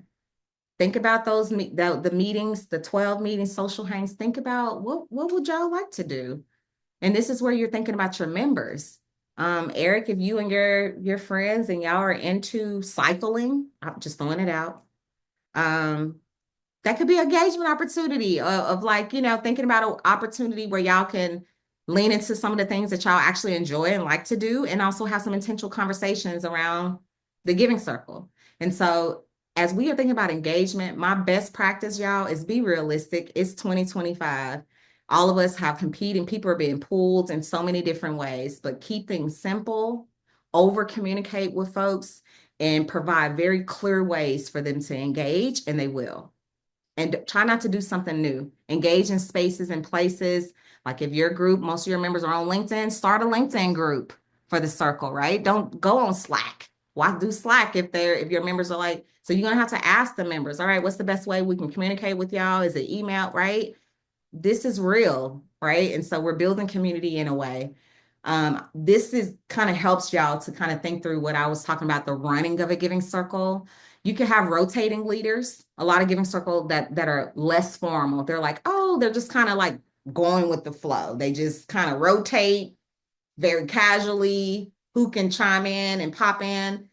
I couldn't run like that because I need a little bit more structure, and heritage is more, we're Black women professionals, so we're a little bit more structured. So we are actually in this piece. We have co-leaders and committees. We have a grants committee, we have a programs committee, and we have executive leadership committee. So that kind of, I'm showing y'all the ways and how you can run that's kind of less formal all the way to very more formal. So kind of in the middle is what I would encourage y'all to think about running. How you're going to run it in partnership and community with your co-leaders, and how you can activate other members into those kind of I'm not boards, it's so formal, the kind of committees to kind of keep the circle up and sustained. And then the more formal piece is like more so for like the community foundations, led Giving Circles and such. So I won't start there. I won't go over that because that's more so for the, like if there was a community foundation in here, and how they will formally manage it. We even have membership activities. So again, y'all do not have to start from scratch with any of this stuff. As you're thinking, the ladies that was like, can you build our activity schedule? I shared this. We have ways and opportunities that we are like, let us help y'all to kind of get your brains going on like the activities your members can engage in that's fun, informative, and I'm gonna double down on the fun piece. Y'all please keep your giving circles fun. The moment that this feels like another business meeting, I promise you your engagement will drop off. People are looking for a community in a way that just meets them where they are, and that's fun and brings joy to their lives, and that's fulfilling. The moment that this feels like, okay, next order of business, like it just still, so strike that balance will be my opinion. Okay. You can still have structure, but have some fun. Um, Communications is very important in the giving circle. And this is that question. How will you share the story of your giving circle and connect to the movement? Um, I want y'all to think about two ways in communication with how you're going to be sharing out with the public, keeping people engaged, internal communications and external. You're going to have a way of communicating with your members. Remember what I said, like, okay, if y'all are a group of professionals, maybe they're already on LinkedIn. If they're more so, maybe Facebook is the way, maybe GroupMe, I'm not for sure, maybe a newsletter, maybe email. Think about how y'all are going to communicate with your circle members. The good thing about using a tool like Grapevine, that platform that I told y'all, is that it's like a Facebook group. And maybe if I have enough time, I can screen share and show y'all Grapevine. But it's like a Facebook, like you can make posts about it, but it's all the circle members in a group. So you can post up events, announcements, all of that. Facebook is a group, email listservs, but the most important thing is to choose a platform that everyone in your circle will use and respond to, period. And then the internal, you're also going to have to communicate with the groups that you're going to give to. So how will you notify these groups when your grant cycle opens? How are you going to talk to them?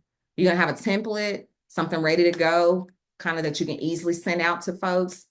Create a clear process for who sends it out and when. And that all ties into your grant cycle. And hopefully you'll have a grants committee that can dictate that. And the last thing is, think about externally. How are y'all going to continue to bring in members? Y'all recruiting new members, y'all welcoming new members. How are you going to share that out? Y'all gonna have a little graphic that says, hey, y'all come join us. Join us, Mixer to come learn more about our circle. Y'all gonna have a newsletter. I don't know.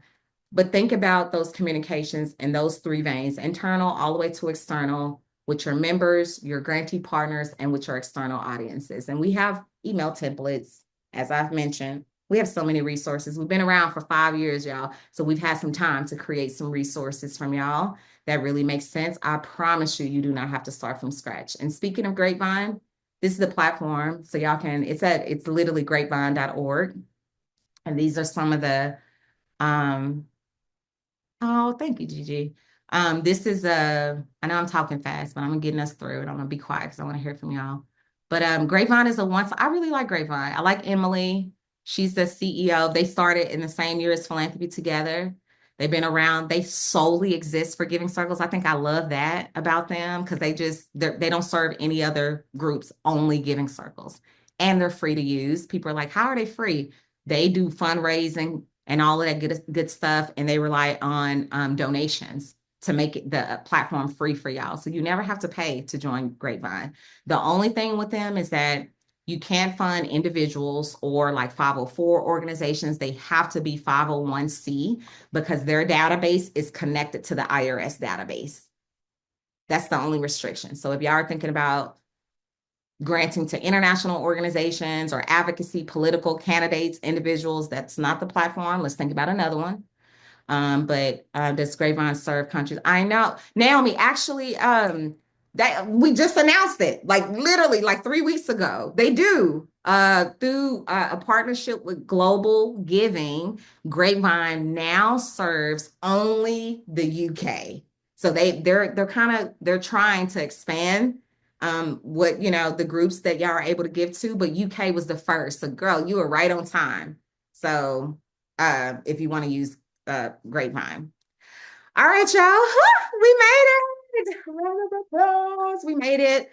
Thank y'all so much for like sticking with me on like I know this training, it was a lot. I promise you, it was hard for me to pare this down from 90 minutes to 40 minutes. But I'm gonna share something with y'all, and which is the 5 steps, because I did talk to y'all a lot. I gave you so much information. But essentially, this is the 5 steps. Do not think about the purple jelly bean until we do the blue jelly bean. Okay. Don't let your mind wander. Baby steps, one step at a time, starting today. So after this, if you're like, Ty, what do I do? Okay, that was a lot. What do I do? Start with thinking about your founding member. Use that canvas that I gave you, and y'all work in that space of the blue and the yellow.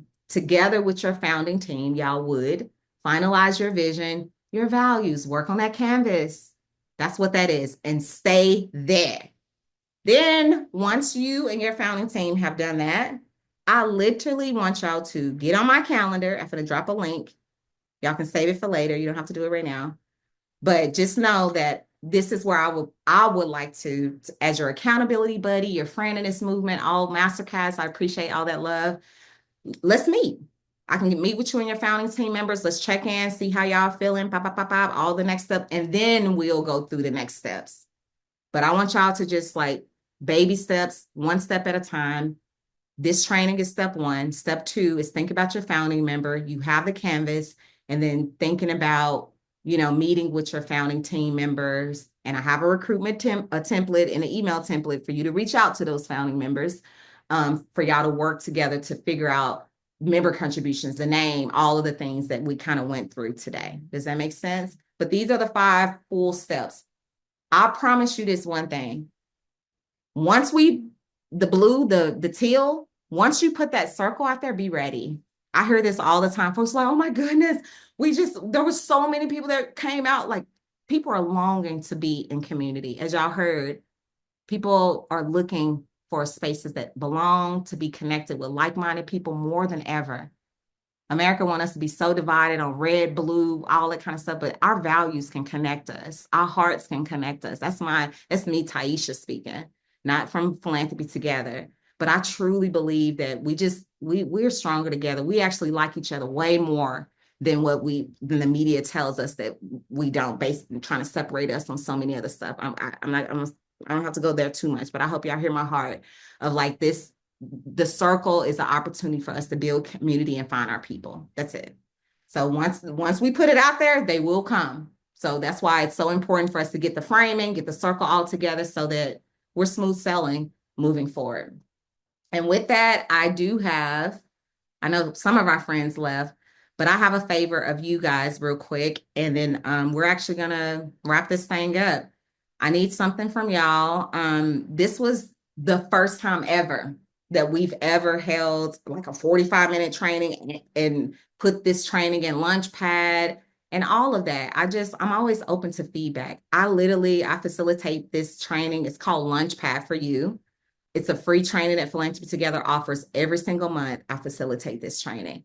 And in real time, I make tweaks, adjustments, I add slides, I remove things based off feedback that y'all gave me. So could y'all take like a minute just to like complete that? Just take a hang tight. And then I'm going to pull up a few more other resources and then check in and make sure that we're good to go back or not. But if y'all can just take 1 minute to do that for me, I would greatly appreciate y'all's support. And then let me make sure our groups, we're 28. Okay. All right, we're right on time. Okay, yeah. Thank you so much for the love. I really appreciate y'all so much. It's always good to like, head nods or questions or whatnot, so I'm not feeling like I'm in a room with bots. So thank y'all for that. While y'all fill out that survey, I'm just gonna share just a few more other things before we head back into the room.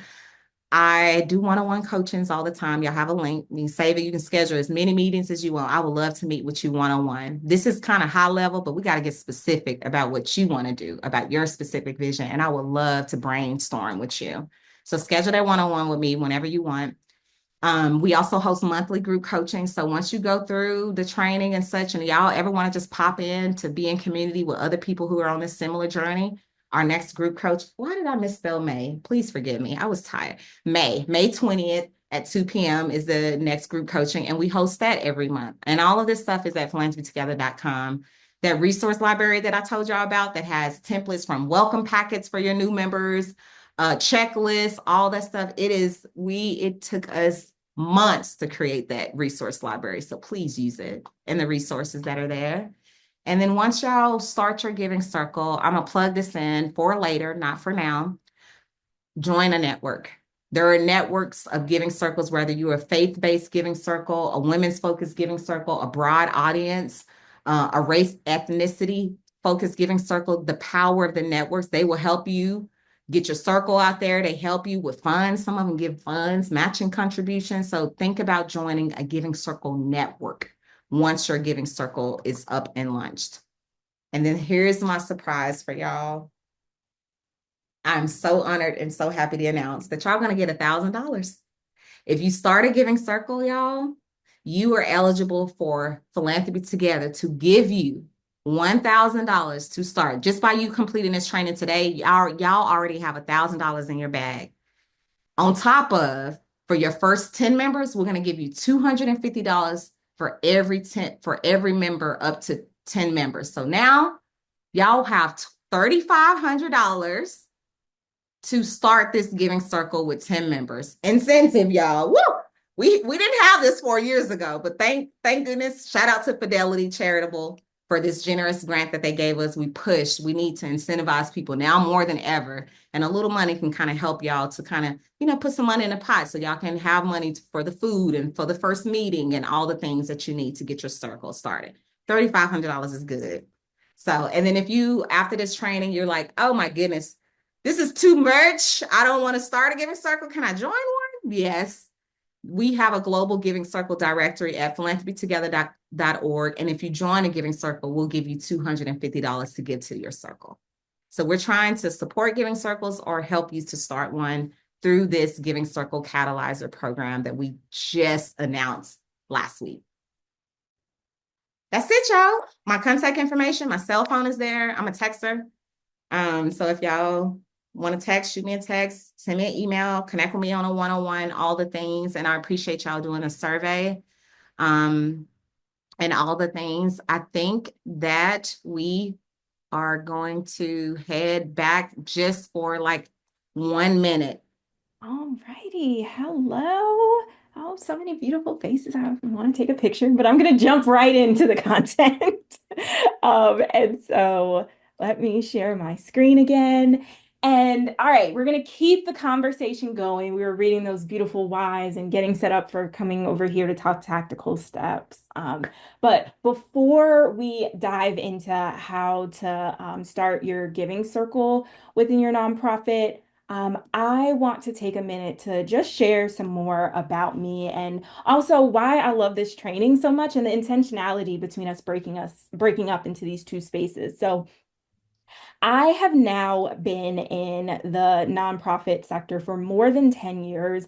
I live in Greensboro, North Carolina, and started my career in the Triangle, like the Raleigh-Durham area of North Carolina with small local nonprofits. I went to school for marketing, but very quickly found myself in development roles. I was brand new to the nonprofit sector and almost always the youngest person in the room. Like I wasn't even 21, I think, when I started working. And there was still this expectation that I would bring in new donors and retain existing ones. And that's where I started to just think about like, how could I do this? That's where I first learned about giving circles and through our community foundation and thought that it was just such a cool way to meet people and expand the network. And Now in my role at Philanthropy Together, I fully understand the power of collective giving and what this means for nonprofit staff. Whether you are in development or programs, executive leadership, whatever your role, the community that you're able to build will help your organization in serving its mission because ultimately collective giving is not about money, it is about community. So, to ground us just a little bit more, I want to lift up that people are fundamentally generous. It's something that is a core belief here at Philanthropy Together. And if we approach what collective giving in our organizations look like with this mindset, it is going to unlock so much more for us. And it may also take some shifting of mindsets to get us to answer this question: how can we enable people to be their most generous selves? So first, we have to disrupt. Who are we asking? We can't make assumptions about who can give and who can't give. And so I'll never forget my senior year of college. I'm going to share another story. I was interning at a nonprofit, and it was an ask for everyone, including the interns, to give three names of folks to send our annual letter to. And I remember I sent it to three of my friends, and one day our operations lead came in and she's reading off like the new donations, and like two of my friends had given. And I was new and learning and like really shocked, but I think that that was a key lesson in that like everyone has something to give, and like you should still ask. We were included as interns to help build the list, which is something that's really special and something that in your nonprofit to be thinking about. Are you asking everyone? And yeah, can you disrupt who we're asking? Research shows that millennials and Gen Z are giving dollars, but they're also giving their time and talent. There also have been studies on donors of color and Muslim philanthropy, which shows that all communities are generous.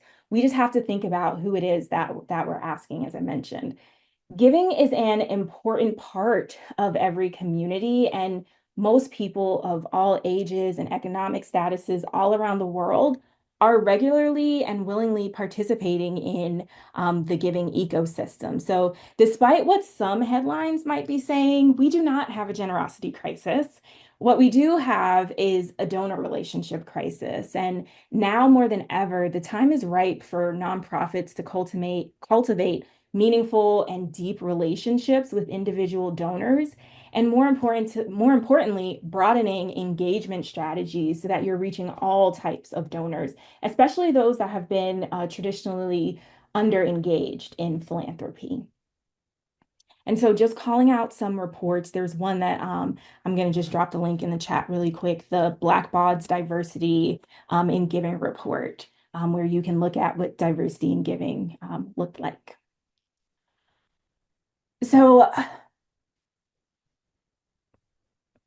we also can look at how are we disrupting how we ask. So we have to shift our mindset from outdated transactional models of fundraising that's focusing on following the money to one that is more relational and focuses on us engaging more deeply with donors to understand why they give. Ty talked a lot about your why, and I think it's also good to think about what is your donor's why. This shift from a transactional model to one that is relational leads to trust and a deeper connection, and it brings donors closer to the mission, which leads to increases in giving and civic engagement, and also faith in philanthropy. So, understanding your donors and working to build deeper connections with them is a core reason of why you should consider, why you should consider starting a giving circle within your nonprofit. And some ways that you can do this is by tailoring donor outreach to who you're reaching out to, frequently communicating with donors about your organization's why, developing genuine relationships with diverse groups of donors, and also continuously optimizing your donor journeys and meet donors where they're at, and see how they are aligned with your organization's goals and your organization's mission. And then the last kind of disruption that we're going to talk about is disrupting what to expect. And we have said it on this call already so many times that it really isn't about the money. Starting a giving circle should be a win-win for all. And ultimately, as nonprofits, we need to focus on our people and the impact that we want to make in the community. And so here is a line from Philanthropy Together CEO Sada Lomalin's TED Talk. where she says, all the money in the world won't save us, but beloved community can. And in like all what this line is saying that is that it's community and people coming together that will really shift the world. And there are many ways that we are looking at giving in this movement, and we talk about it in the context of the 5 T's of philanthropy: giving your time, your talent, your treasure, your testimony, and your ties. And here from the research just kind of shows other ways that folks are given, which I mentioned earlier. And so collective giving is about the power of what happens when we come together. So think about how much one person can do with one vision and one project versus a whole group where now we have a collective vision and we are combining our efforts, and now we have multiplied impact. So I'm just going to pause here, and I'm going to say that we're about to move into seeing what this looks like in practice. And please feel free to continue like dropping questions in the chat along the way. So our first example of a nonprofit-led circle is this group called Black Girls Smile.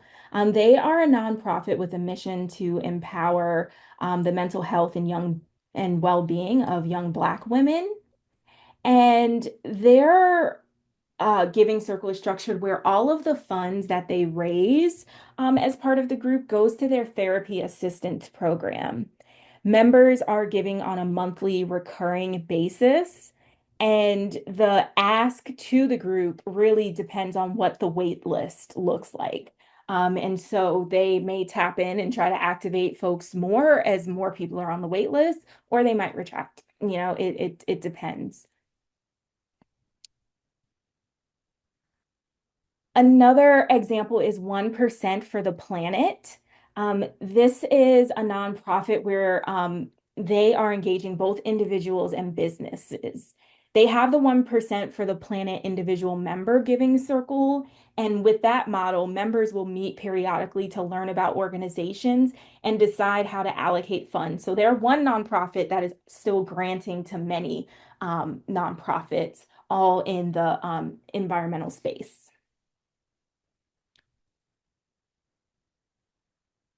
Another example is Development. So Development is a nonprofit who launched their Giving Circle as a time-limited initiative. I believe that they were they had an 18-month Giving Circle, and all of the funds raised within the Giving Circle went towards 3 key programs. All of the funds stayed within the organization. And so I just want to lift up that we've already seen 3 very different models and ways of how nonprofit-led circles are taking shape. And each of the last 3 that we saw were launched from folks who went through this very training. So shout out to our launch grads who launched those 3 groups. Moving on to another example, here we have WELA, which is short for Women's Environmental Leadership Australia. And in this organization, members make either weekly or annual contributions, and half of the money that they are bringing in stays within the organization, while the other half is granted to a variety of women and gender diverse organizations. So they're doing a bit like a combination of both. And then last but not least, we have the Latino Legacy Circle at the Latino Community Foundation. And with this circle, this is the one that I would say is most similar to like a fundraising society or a Friends of circle, where individuals are pledging a minimum of $50,000 over 5 years to support the foundation's endowment. And then in this picture, you see like they have just the best party once a year, and they're inviting all of their donors to come together and celebrate all that has happened. And there they also share about the impact of where the dollars within the foundation have been going, and it's a fun gala. So now you have some inspiration. We talked about all we're in the right frame of mind and we're ready to get into the nitty-gritty tactical steps. And first, I just want to hear from you all. If you could share one word or an emoji that's coming to mind so far about the group that you're thinking about, like just let me know what's coming up.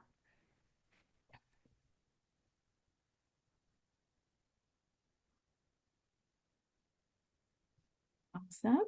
I see a question here. Should a giving circle have a leader or just roles? We are going to go through that as we're going through the steps. So that question will be answered.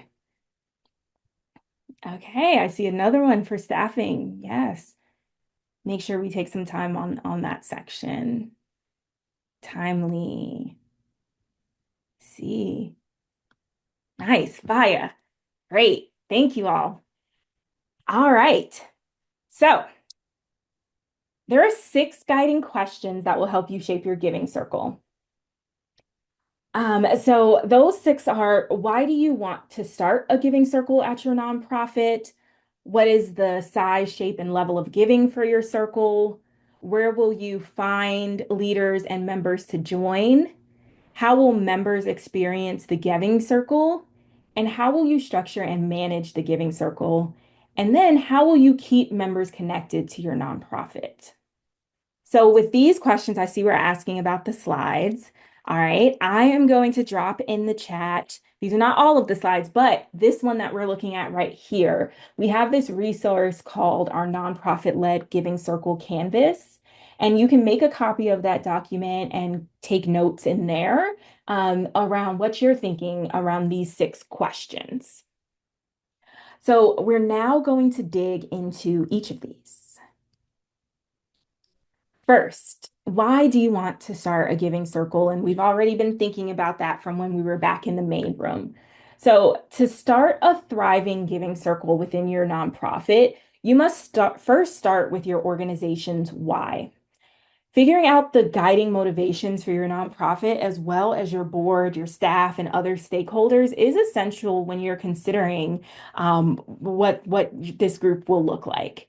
So, what is it about the idea of Giving Circle that moves and inspires you in your organization? And what impact and change do you want to have in your community? The Giving Circle really presents an opportunity for your nonprofit to hone in on their vision and build a dedicated community of leaders who are invested in the organization's strategic priorities and goals. When giving circles are mission aligned, nonprofits are able to further the 4 Ps. And so those 4 Ps are purpose, people, programs, and position. Purpose is the core element to align, and the others are a bonus.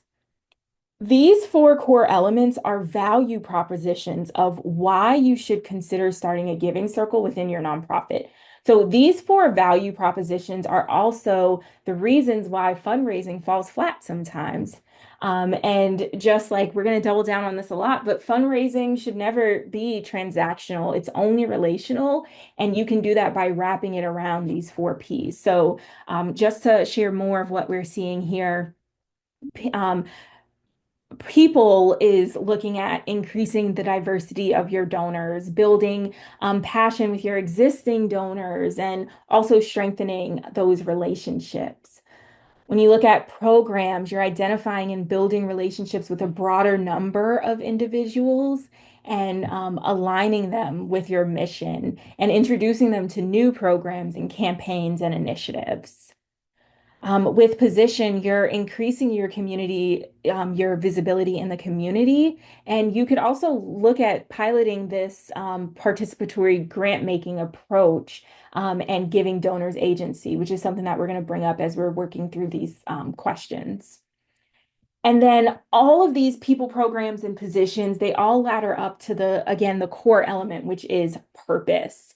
And so giving circles can contribute to the culture of philanthropy that is within your organization and showcase the direct mission and work of your organization.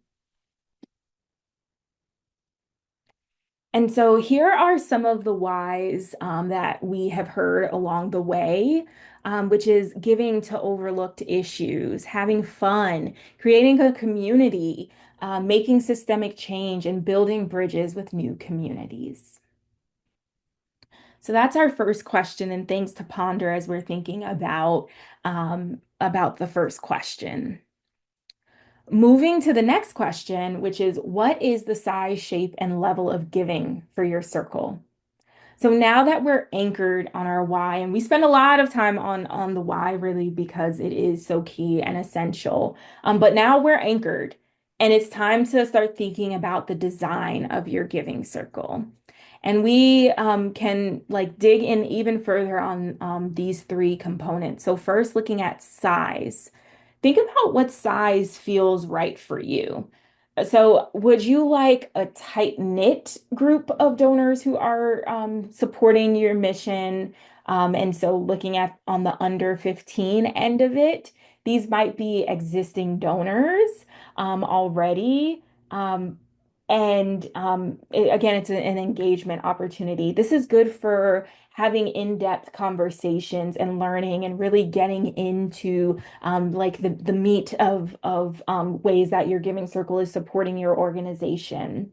And also, a smaller group it works well when you have higher minimum donations for your development goals. Kind of mid-size is around 25 to 50 people.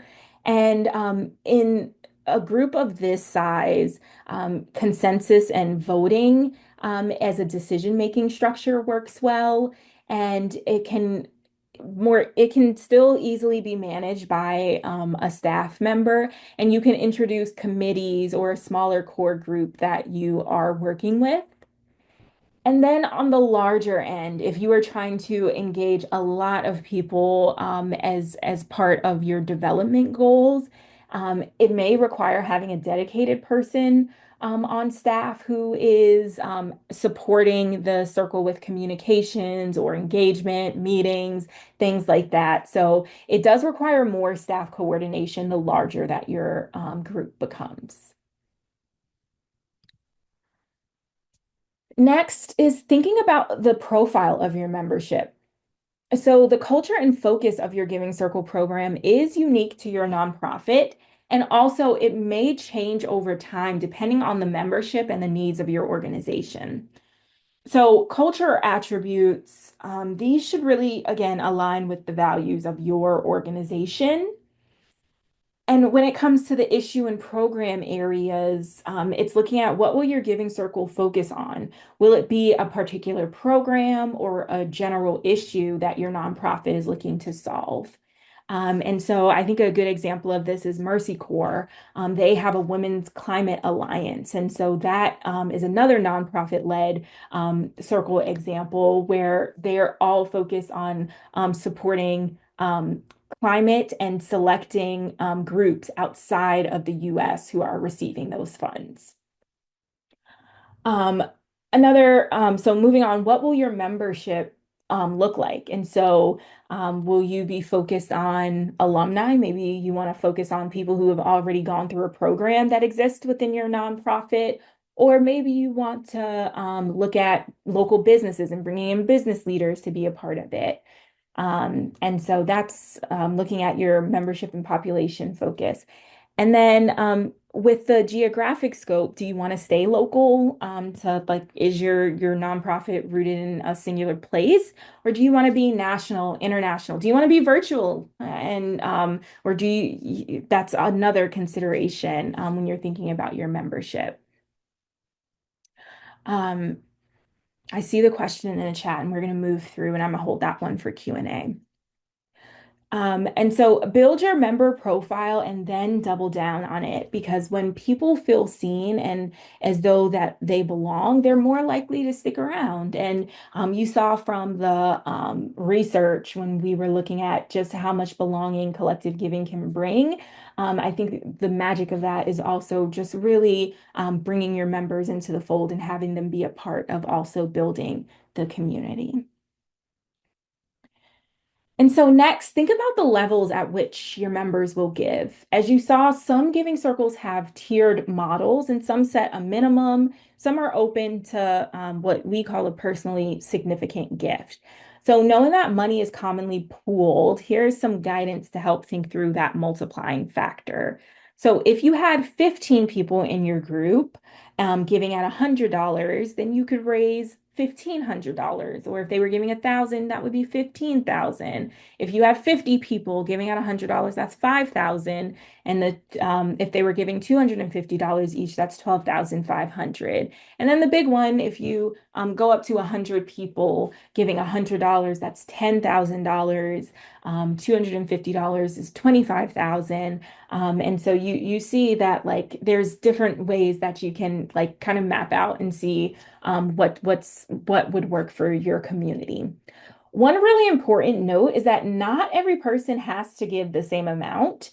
This is just some like simple math to show, but you might have a giving circle chair who doesn't necessarily give the same amount, but they're giving more time. So, it might be less treasure, more time. Um, but they've also, with them giving more time, they're inspiring others who are giving at a higher level. You might have 5 people who are giving $1,000, 30 people giving 100. It really is important not to bring like any shame or stigma around how much someone is giving. Really, anything that anyone can contribute is wonderful, and we often like double down on the want to double down on this personally meaningful language that we're using. It shows that everyone offering something is important to the group and it's not just the lowest common denominator. All right, so we're going to drill down deeper on some math. And really, this breakdown is also a way to spark ideas around how you'll communicate your giving circle level to members. So, my giving circle, we have a $365 a year minimum contribution, and that equates to $1 a day. You multiply that by a group of 50, and that's nearly $20,000, which is how much we grant each year to 3 organizations. But that messaging is so nice, right? It's $1 a day. It's $365 dollars a year. But then also, when you go on the website, you can select your monthly contribution. And so it could be $20 a month. And when you have 50 members, that looks like $15,000 a year. Um, and you also see here, I'm just going to jump around like $100 per quarter. That could look like $20,000 a year. And $1,000 a year across 50 members could look like $50,000. And so like there's again, like what feels right for your group is the question to ask. All right. So moving along, the next question, where will your members come from? And who do you want to be a part of your giving circle? And so as you're thinking about donors to invite to join your giving circle, consider different diversity factors like ages, faith backgrounds, abilities, gender, sexual orientation, race, ethnicity, socioeconomic status, specific professions, other communities. Like if you live in a place and maybe there are like biking is very big in your community, like maybe you are looking at bringing folks in from that community. So just really think about what feels right for your organization. And also look at geographic factors such as local neighborhood or city and town, or do you want to go up to the county and state level or country and international? So we always get asked, how can I find my leaders for my group? And the truth is that There are no simple tricks, and it's really about doing the legwork and looking beyond your close-in networks and waiting to find the right leader or waiting to say yes to the right leader that comes to you. So, with that said, here are four ways, and these are helpful pathways for you to explore and find emerging diverse leaders for your giving circles. The first is looking in your existing donor base. Take a deep dive and look at your lapsed donors, committee members, volunteers.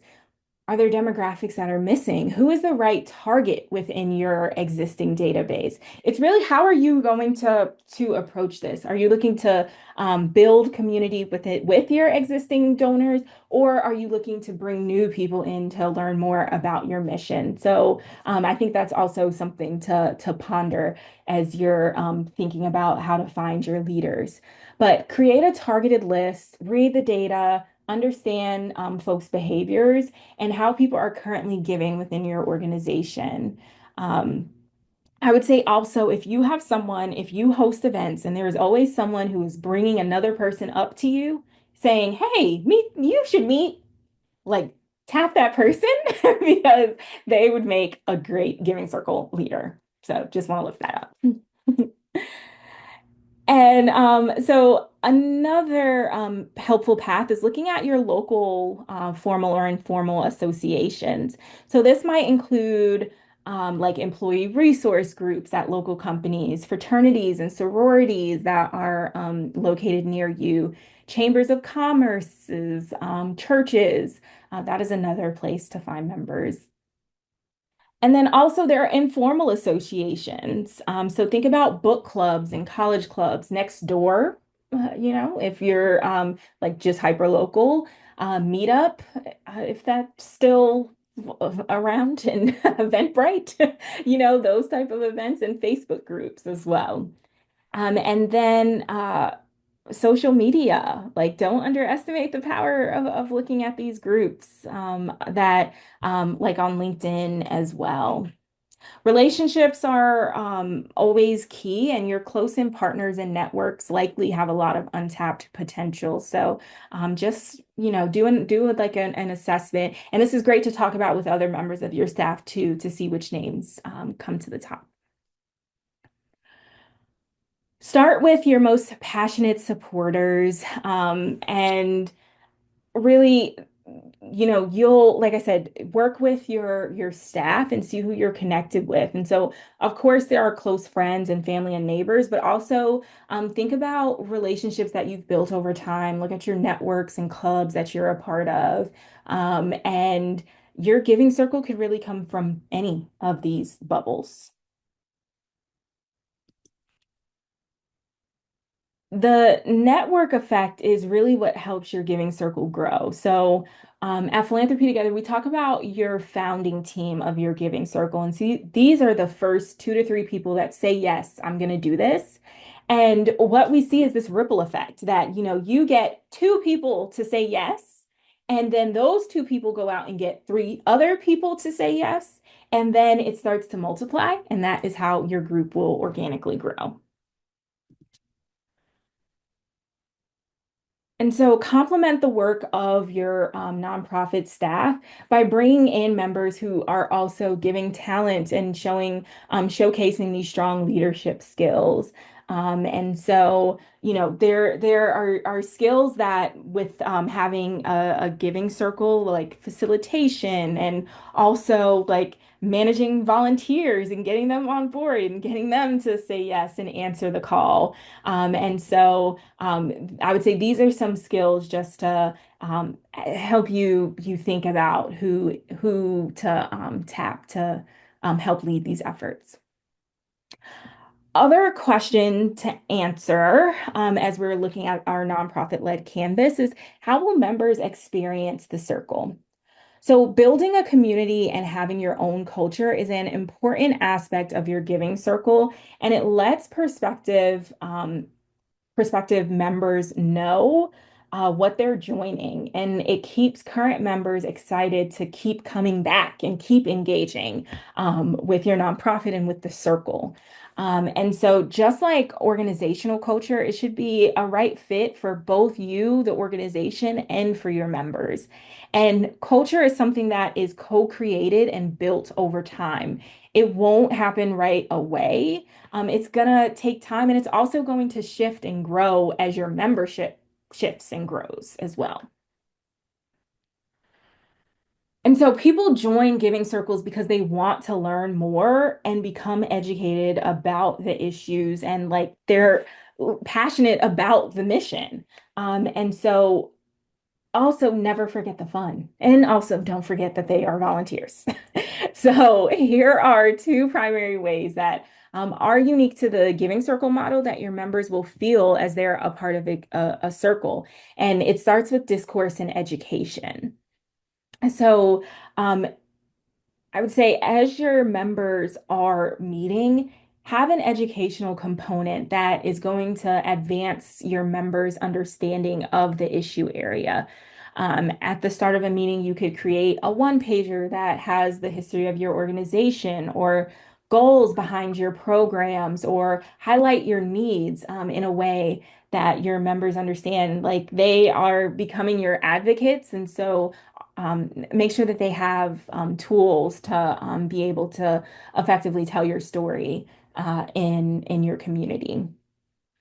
Find opportunities to immerse Giving Circle members in your program. So make sure that they're getting invitations to your annual events. Maybe you introduce like a cute lunch and learn series for them.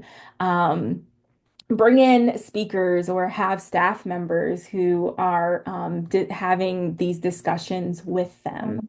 Um,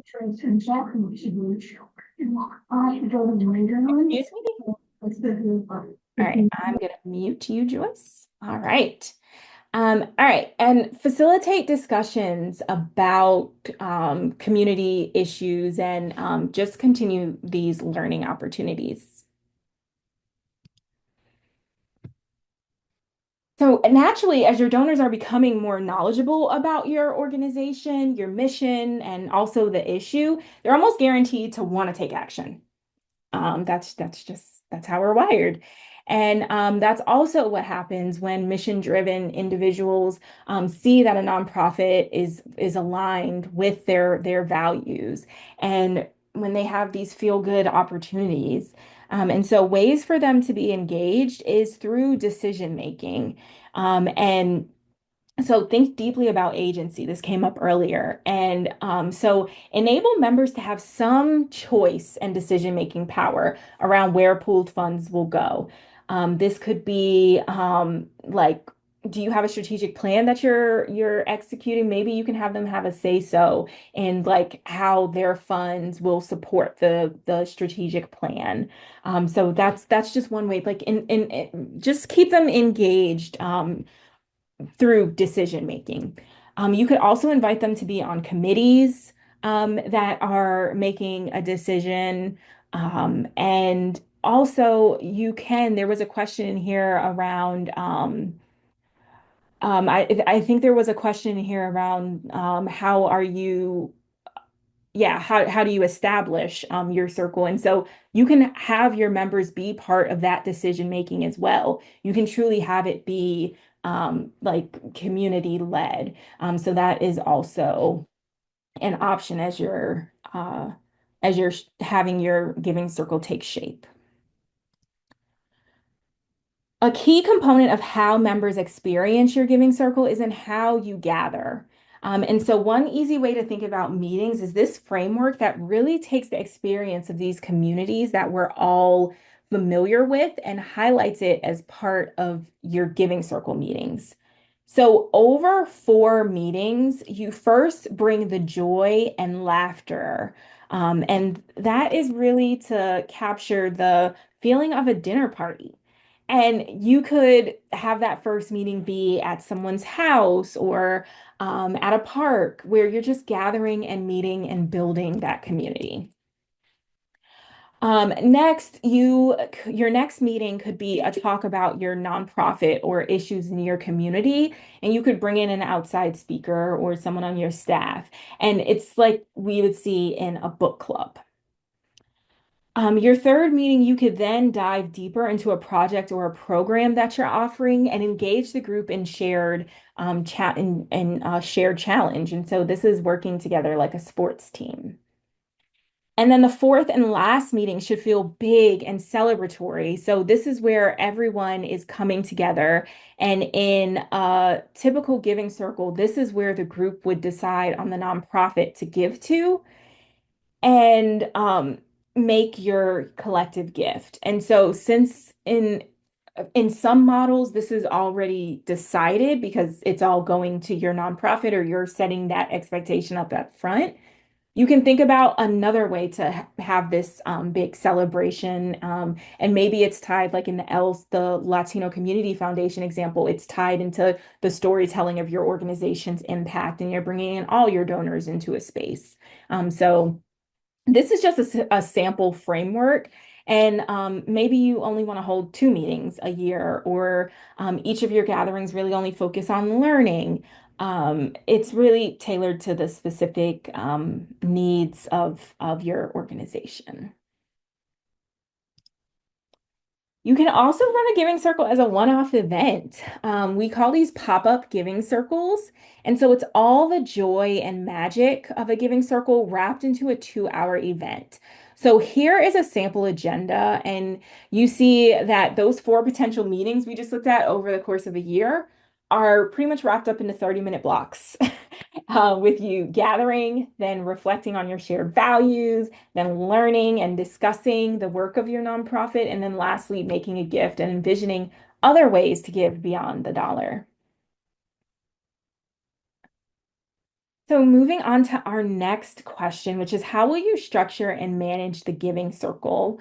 And really, I think the deeper question is what is the agency of the community members that make up the giving circle? How much do you want to run it, or do you want the members to run it? And what does it look like with staff leading versus a member leading?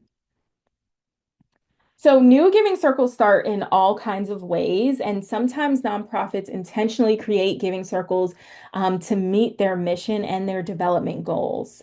It's sometimes co-led with another organization or committee or board, and it really is what you're thinking. So, I want to take some time on this slide because I know there were a lot of questions around the staffing and having community members, what's their level of involvement. So on this side of, we're going to call it less control, and we're calling it less control on the behalf of the organization. So this is where a community member, or maybe it's an existing giving circle or a committee chair who comes to you and they maybe you're here today because you are in one of those roles and you want to do this for a nonprofit. And so it's a leadership development opportunity. I would say on this end, um, having more than one. So having, there may be one person who's like raising their hand and really wants to do this, but like, how can you also have them have some support? Because at the end of the day, they are volunteers, to support them in this initiative. Moving along, you could do a chair model. And again, the recommendation is a co-chair, or even going up to a full committee of 2 to 5 people who are taking on the majority of the organizing. And we have here a recommendation to build in a succession plan, so that you are avoiding leader burnout. And so moving on to the side of where it's more nonprofit led, you may have a single, like your giving circle may be structured with a single committee who is leading it. But as you're going into this committee structure, it's similar to having a board. And there's this question of can or should board members also be circle members? It's what's true to your organization if this is a fit, if your board members are on board. Yes, they could also take this on and it be their initiative of like forming this and having the meetings, and knowing that the staff would be supporting them and guiding them in that way. this is good for as your circle is growing in size and getting larger. But it also could be the start when you're just launching something new. And then a nonprofit driven. And this is where you are your development, you're here, your development staff, and you want to go ahead and launch this nonprofit led circle. And so you're still working with leaders and with the board and with committees, but really you're taking on the full management and governance and facilitation and logistics, and you're doing it all. Like it is a full-on development program that you want to embed in your organization. So these are four options, and it could also be a mix in between, but these are different ways that you can structure your circle. Are there any, I just want to pause here because we're going to go into Q&A, but also want to drop in the chat if there are any additional things that are coming up as we're on this slide. And then I'm gonna also show the staffing management spectrum, in which on a smaller organizations, perhaps everyone is a liaison. And so maybe you're a team of 3 or 4, and everyone is kind of like working together in your staff and building people and touching the giving circle in some way. In a medium-sized organization, maybe there's just one designated staff person who is the liaison for the circle. And then moving on to larger organizations, maybe many staff members are supporting the giving circle. So maybe in a larger organization, you have like a communications lead who is working with them, as well as a fundraising lead. Like you have multiple staff people that are supporting the your giving circle. Okay, I'm seeing in the chat, most of the nonprofits that Kathy works with do not have staff. So we would need a model that volunteer board members can manage on their own, definitely. So I think when we look back, you're operating with like down here with a rotating community leaders. And then also, have you seen multiple little giving circles as part of a bigger giving circles initiative? Yes. I think a good example of this is, oh, it's BRIC. I would need to find the exact link, but in Colorado, during COVID, there were several giving circles that were formed with their respective like there was a Black women's group and a Black men's group and others that then came together. I believe it was 10 groups and pooled dollars to give to organizations. Sophia, I see your hand raised. Yeah, um I had to step out a little bit earlier, so I don't I apologize if this is already covered. I'm really wanting to envision as like kind of building out like a full budget of what I'm leaning more for the nonprofit driven, like kind of staff led, because I like to build towards like intercultural solidarity work and some of the deeper space, like for certain donors that want to kind of go on that more in-depth journey. And what I'm kind of curious if there are within Philanthropy Together, like a learning community of like maybe folks who have gone that route or what, if there's like an ongoing connection, kind of learning community around that. That's one question. The second is that something that if the organization I'm working with, like I would be building out a program like this, does Philanthropy Together, like, can I consult with you? Like, is there like a consulting, like, role that you or other members of your team can play as like technical assistance type thing? I'm just curious about some of that. Yes. So I love that I see Louisa in the chat has raised her hand and said to be a brain buddy. And what I will say on the Philanthropy Together end, so we offer monthly group coaching, and I was going to share this at the end, but our group coaching is a space where we're just holding a space. So if you have other groups that like you all want to just find the time, come to group coaching. Someone from Philanthropy Together will be there and can help guide those discussions. And if the time doesn't work, then like we're always available. Like just tap us and we will more times than not try to like be available for whatever time works for you and your group. And that is free of charge. We do not charge for any of our programming or our support. And then I would say in terms of the how to build out a budget, um, group coaching is another great resource for that. So it's a space where like any we open it up. So we have seen where, you know, if to ask this question to the community, we also have a LinkedIn group, like they may be able to share some of those resources that their group has also created. Thank you. Is that a group that anyone can join on LinkedIn? Yes, it is. And I will find the link before the end and drop it in the chat. Amazing. Thank you so much. Yes. And then I know this question, I see the question about how do nonprofits get on a Giving Circle radar. I'm going to go through just a little bit more on staffing and I will answer that. Um, all right. So we have here, and yes, we can share these slides. We have here these sample duties of staff members. And so this is just a way to think about what would the responsibilities for a staff member who's running your Giving Circle have. Also want to lift up our tool, our friends at Grapevine. They have this great platform where you can manage any of the technological and administrative pieces of a giving circle. They help you collect funds, track membership, and give to nonprofits that are within the United States, with some piloting happening right now for us to see how we can also give outside of the US. It's free to use and it's very user friendly. And yes, happy to go back to the staff role if you all want to take a screenshot real quick. We're coming up on time, so I just want to make sure I have time to get to everyone's questions also. All righty. So the last question is, how will you keep members connected to your nonprofit? And so people like to engage with nonprofit organizations in three different ways: by giving, and so this is giving money or donating goods and buying products.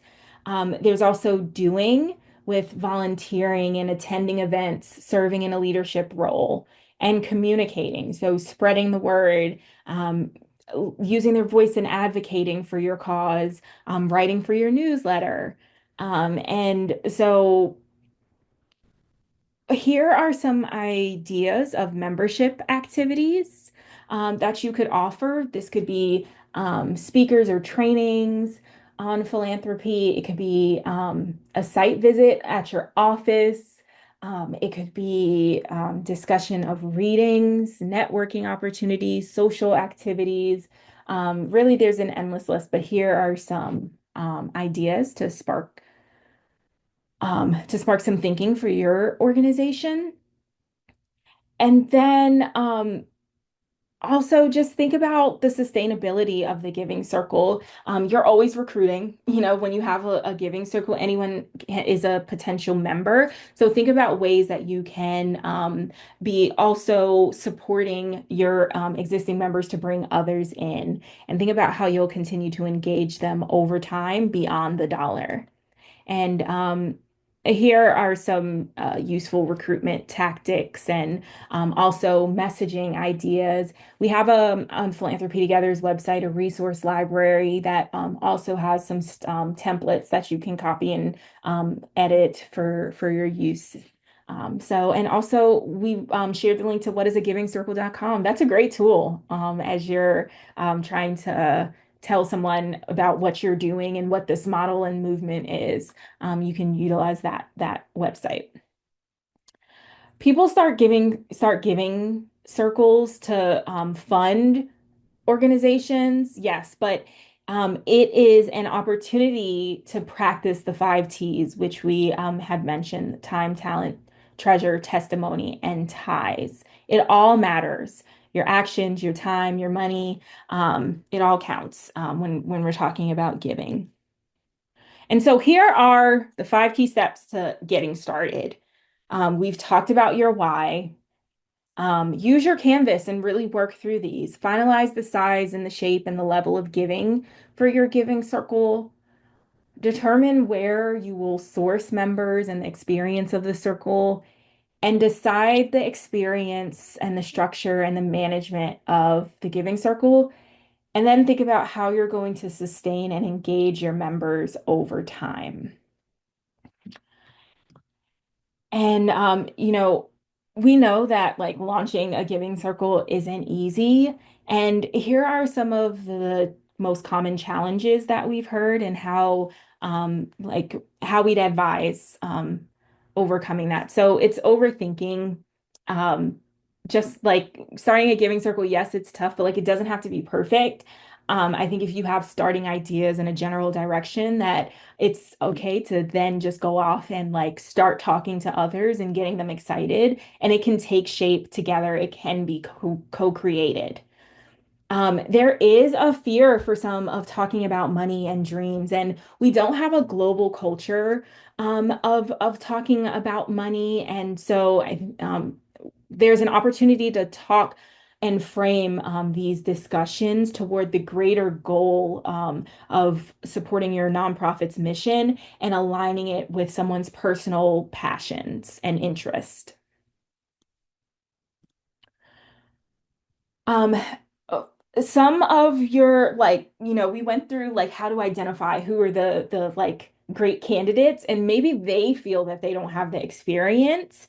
And I think that this is an opportunity to like cheer them on, support them, and just like really help refine like maybe some starting ideas and help them feel supported, but know that like it's like there's no lack of experience. Anyone, as we talked about, can be a philanthropist and start a giving circle and be part of this movement. And then folks sometimes will start and stop, and that is okay. And so just want to lift that up.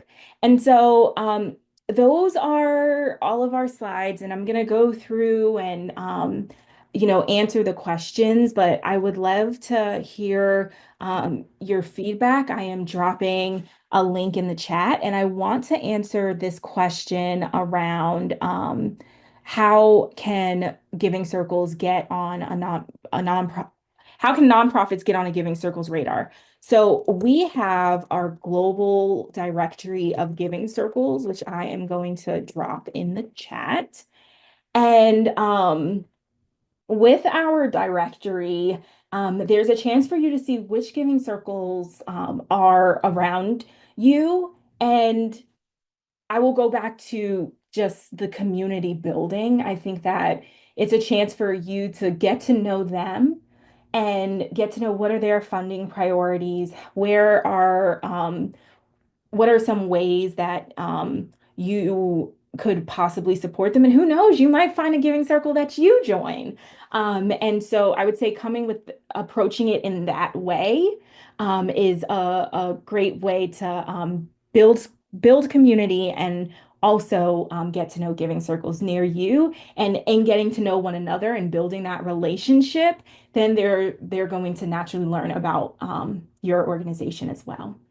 And so, Anya, I see your hand raised. Yeah. Yes, thank you so much. This is really helpful. It's very timely for me because I have already started one, but I'm gonna rethink some things based on this conversation. 2 questions. One, is it permissible to provide perks to folks in the giving circles? I know when people are giving, you're not supposed to give them anything of value, but is there a way that you can celebrate the folks that are in the giving circles to enhance this feeling of belonging and just community? Yes, I think that there are ways. So let's say that you pitch this idea. I think matching dollars, like folks get very excited about that, and it's reinforcing like still the belonging, and it's that they're multiplying their impact. So, they could give to your organization, see that their gift was multiplied by the group, and then see it multiplied even more with matching dollars. I think that is okay. I also think that like having events like food, I don't think we even talked about food. Like food is so like big in giving circles and collective giving. Gathering around a table and building community in that way, like it, I mean, it's what brings the joy and where like true community is built. So I will say that it's what feels right for your organization, and that like if having some type of incentive to get them to say the first yes, that yes, that's okay, but also thinking about sustainability and what's going to keep them engaged in the long haul. Okay, thank you. And if somebody else has a question, I don't want to ask my second question, so I want to pause right here. Yes. Um, I see a question in the chat. At what okay. point would you consider hiring a paid coordinator for a giving circle? And in this case, I would say that it really has differed when folks bring some on. There are still some large giving circles that are volunteer run. And they have created a system and a succession plan where that is they're able to sustain themselves with volunteers. All right. Anya, would you like to ask your second question? Sure. The second question is, are there are there whys that are more compelling than others? And if that's too deep, I'll just maybe come to a resource group or something, because I really want to know, I want to make sure my why is really compelling enough. Mm-hmm. What I will say in doing this work and knowing that, like in my role, I am trying to get folks to join and do giving circles every day in their local community, is that the why is so personal. And like, I think that it is getting to know the person that you're talking to and just really trying to align, like, and it's not always going to be a fit, but it's like when it is, it's really beautiful, and how that interaction is so Thank you. personal. So um, thank you all for being here. We're 1 minute over. I wanted to share that we are giving away uh, 10 seats to the Bold training from Dan Pallotta. Dan Pallotta was our keynote speaker last year for We Give Summit. He is an author, a TED Talk speaker, probably one of my favorite, well, after Sada's TED Talk, one of my favorite TED Talks on the way we're doing charity is wrong is the title of his. And so he created this training, and it's designed for people who want to shift from like a traditional scarcity mindset to one of abundance. You can bring your board in, your staff in for this training. So we're going to be emailing folks by tomorrow. We have 10 seats to give away, so we're going to randomly select folks who are in here with me today. And then, as I mentioned, join us for group coaching. Our next one is May 20th, which is next week, actually, at 2 p.m. And yeah, join us and talk with others who are in this space. Let's dig into, like, if your questions weren't answered, dig into it. Ty will also be there. And others who may have existing giving circles as well, who can lend some expertise. So thank you so much for being here, and we will see you hopefully at a group coaching, and know that you can reach out at any time if you have any questions. So thank you.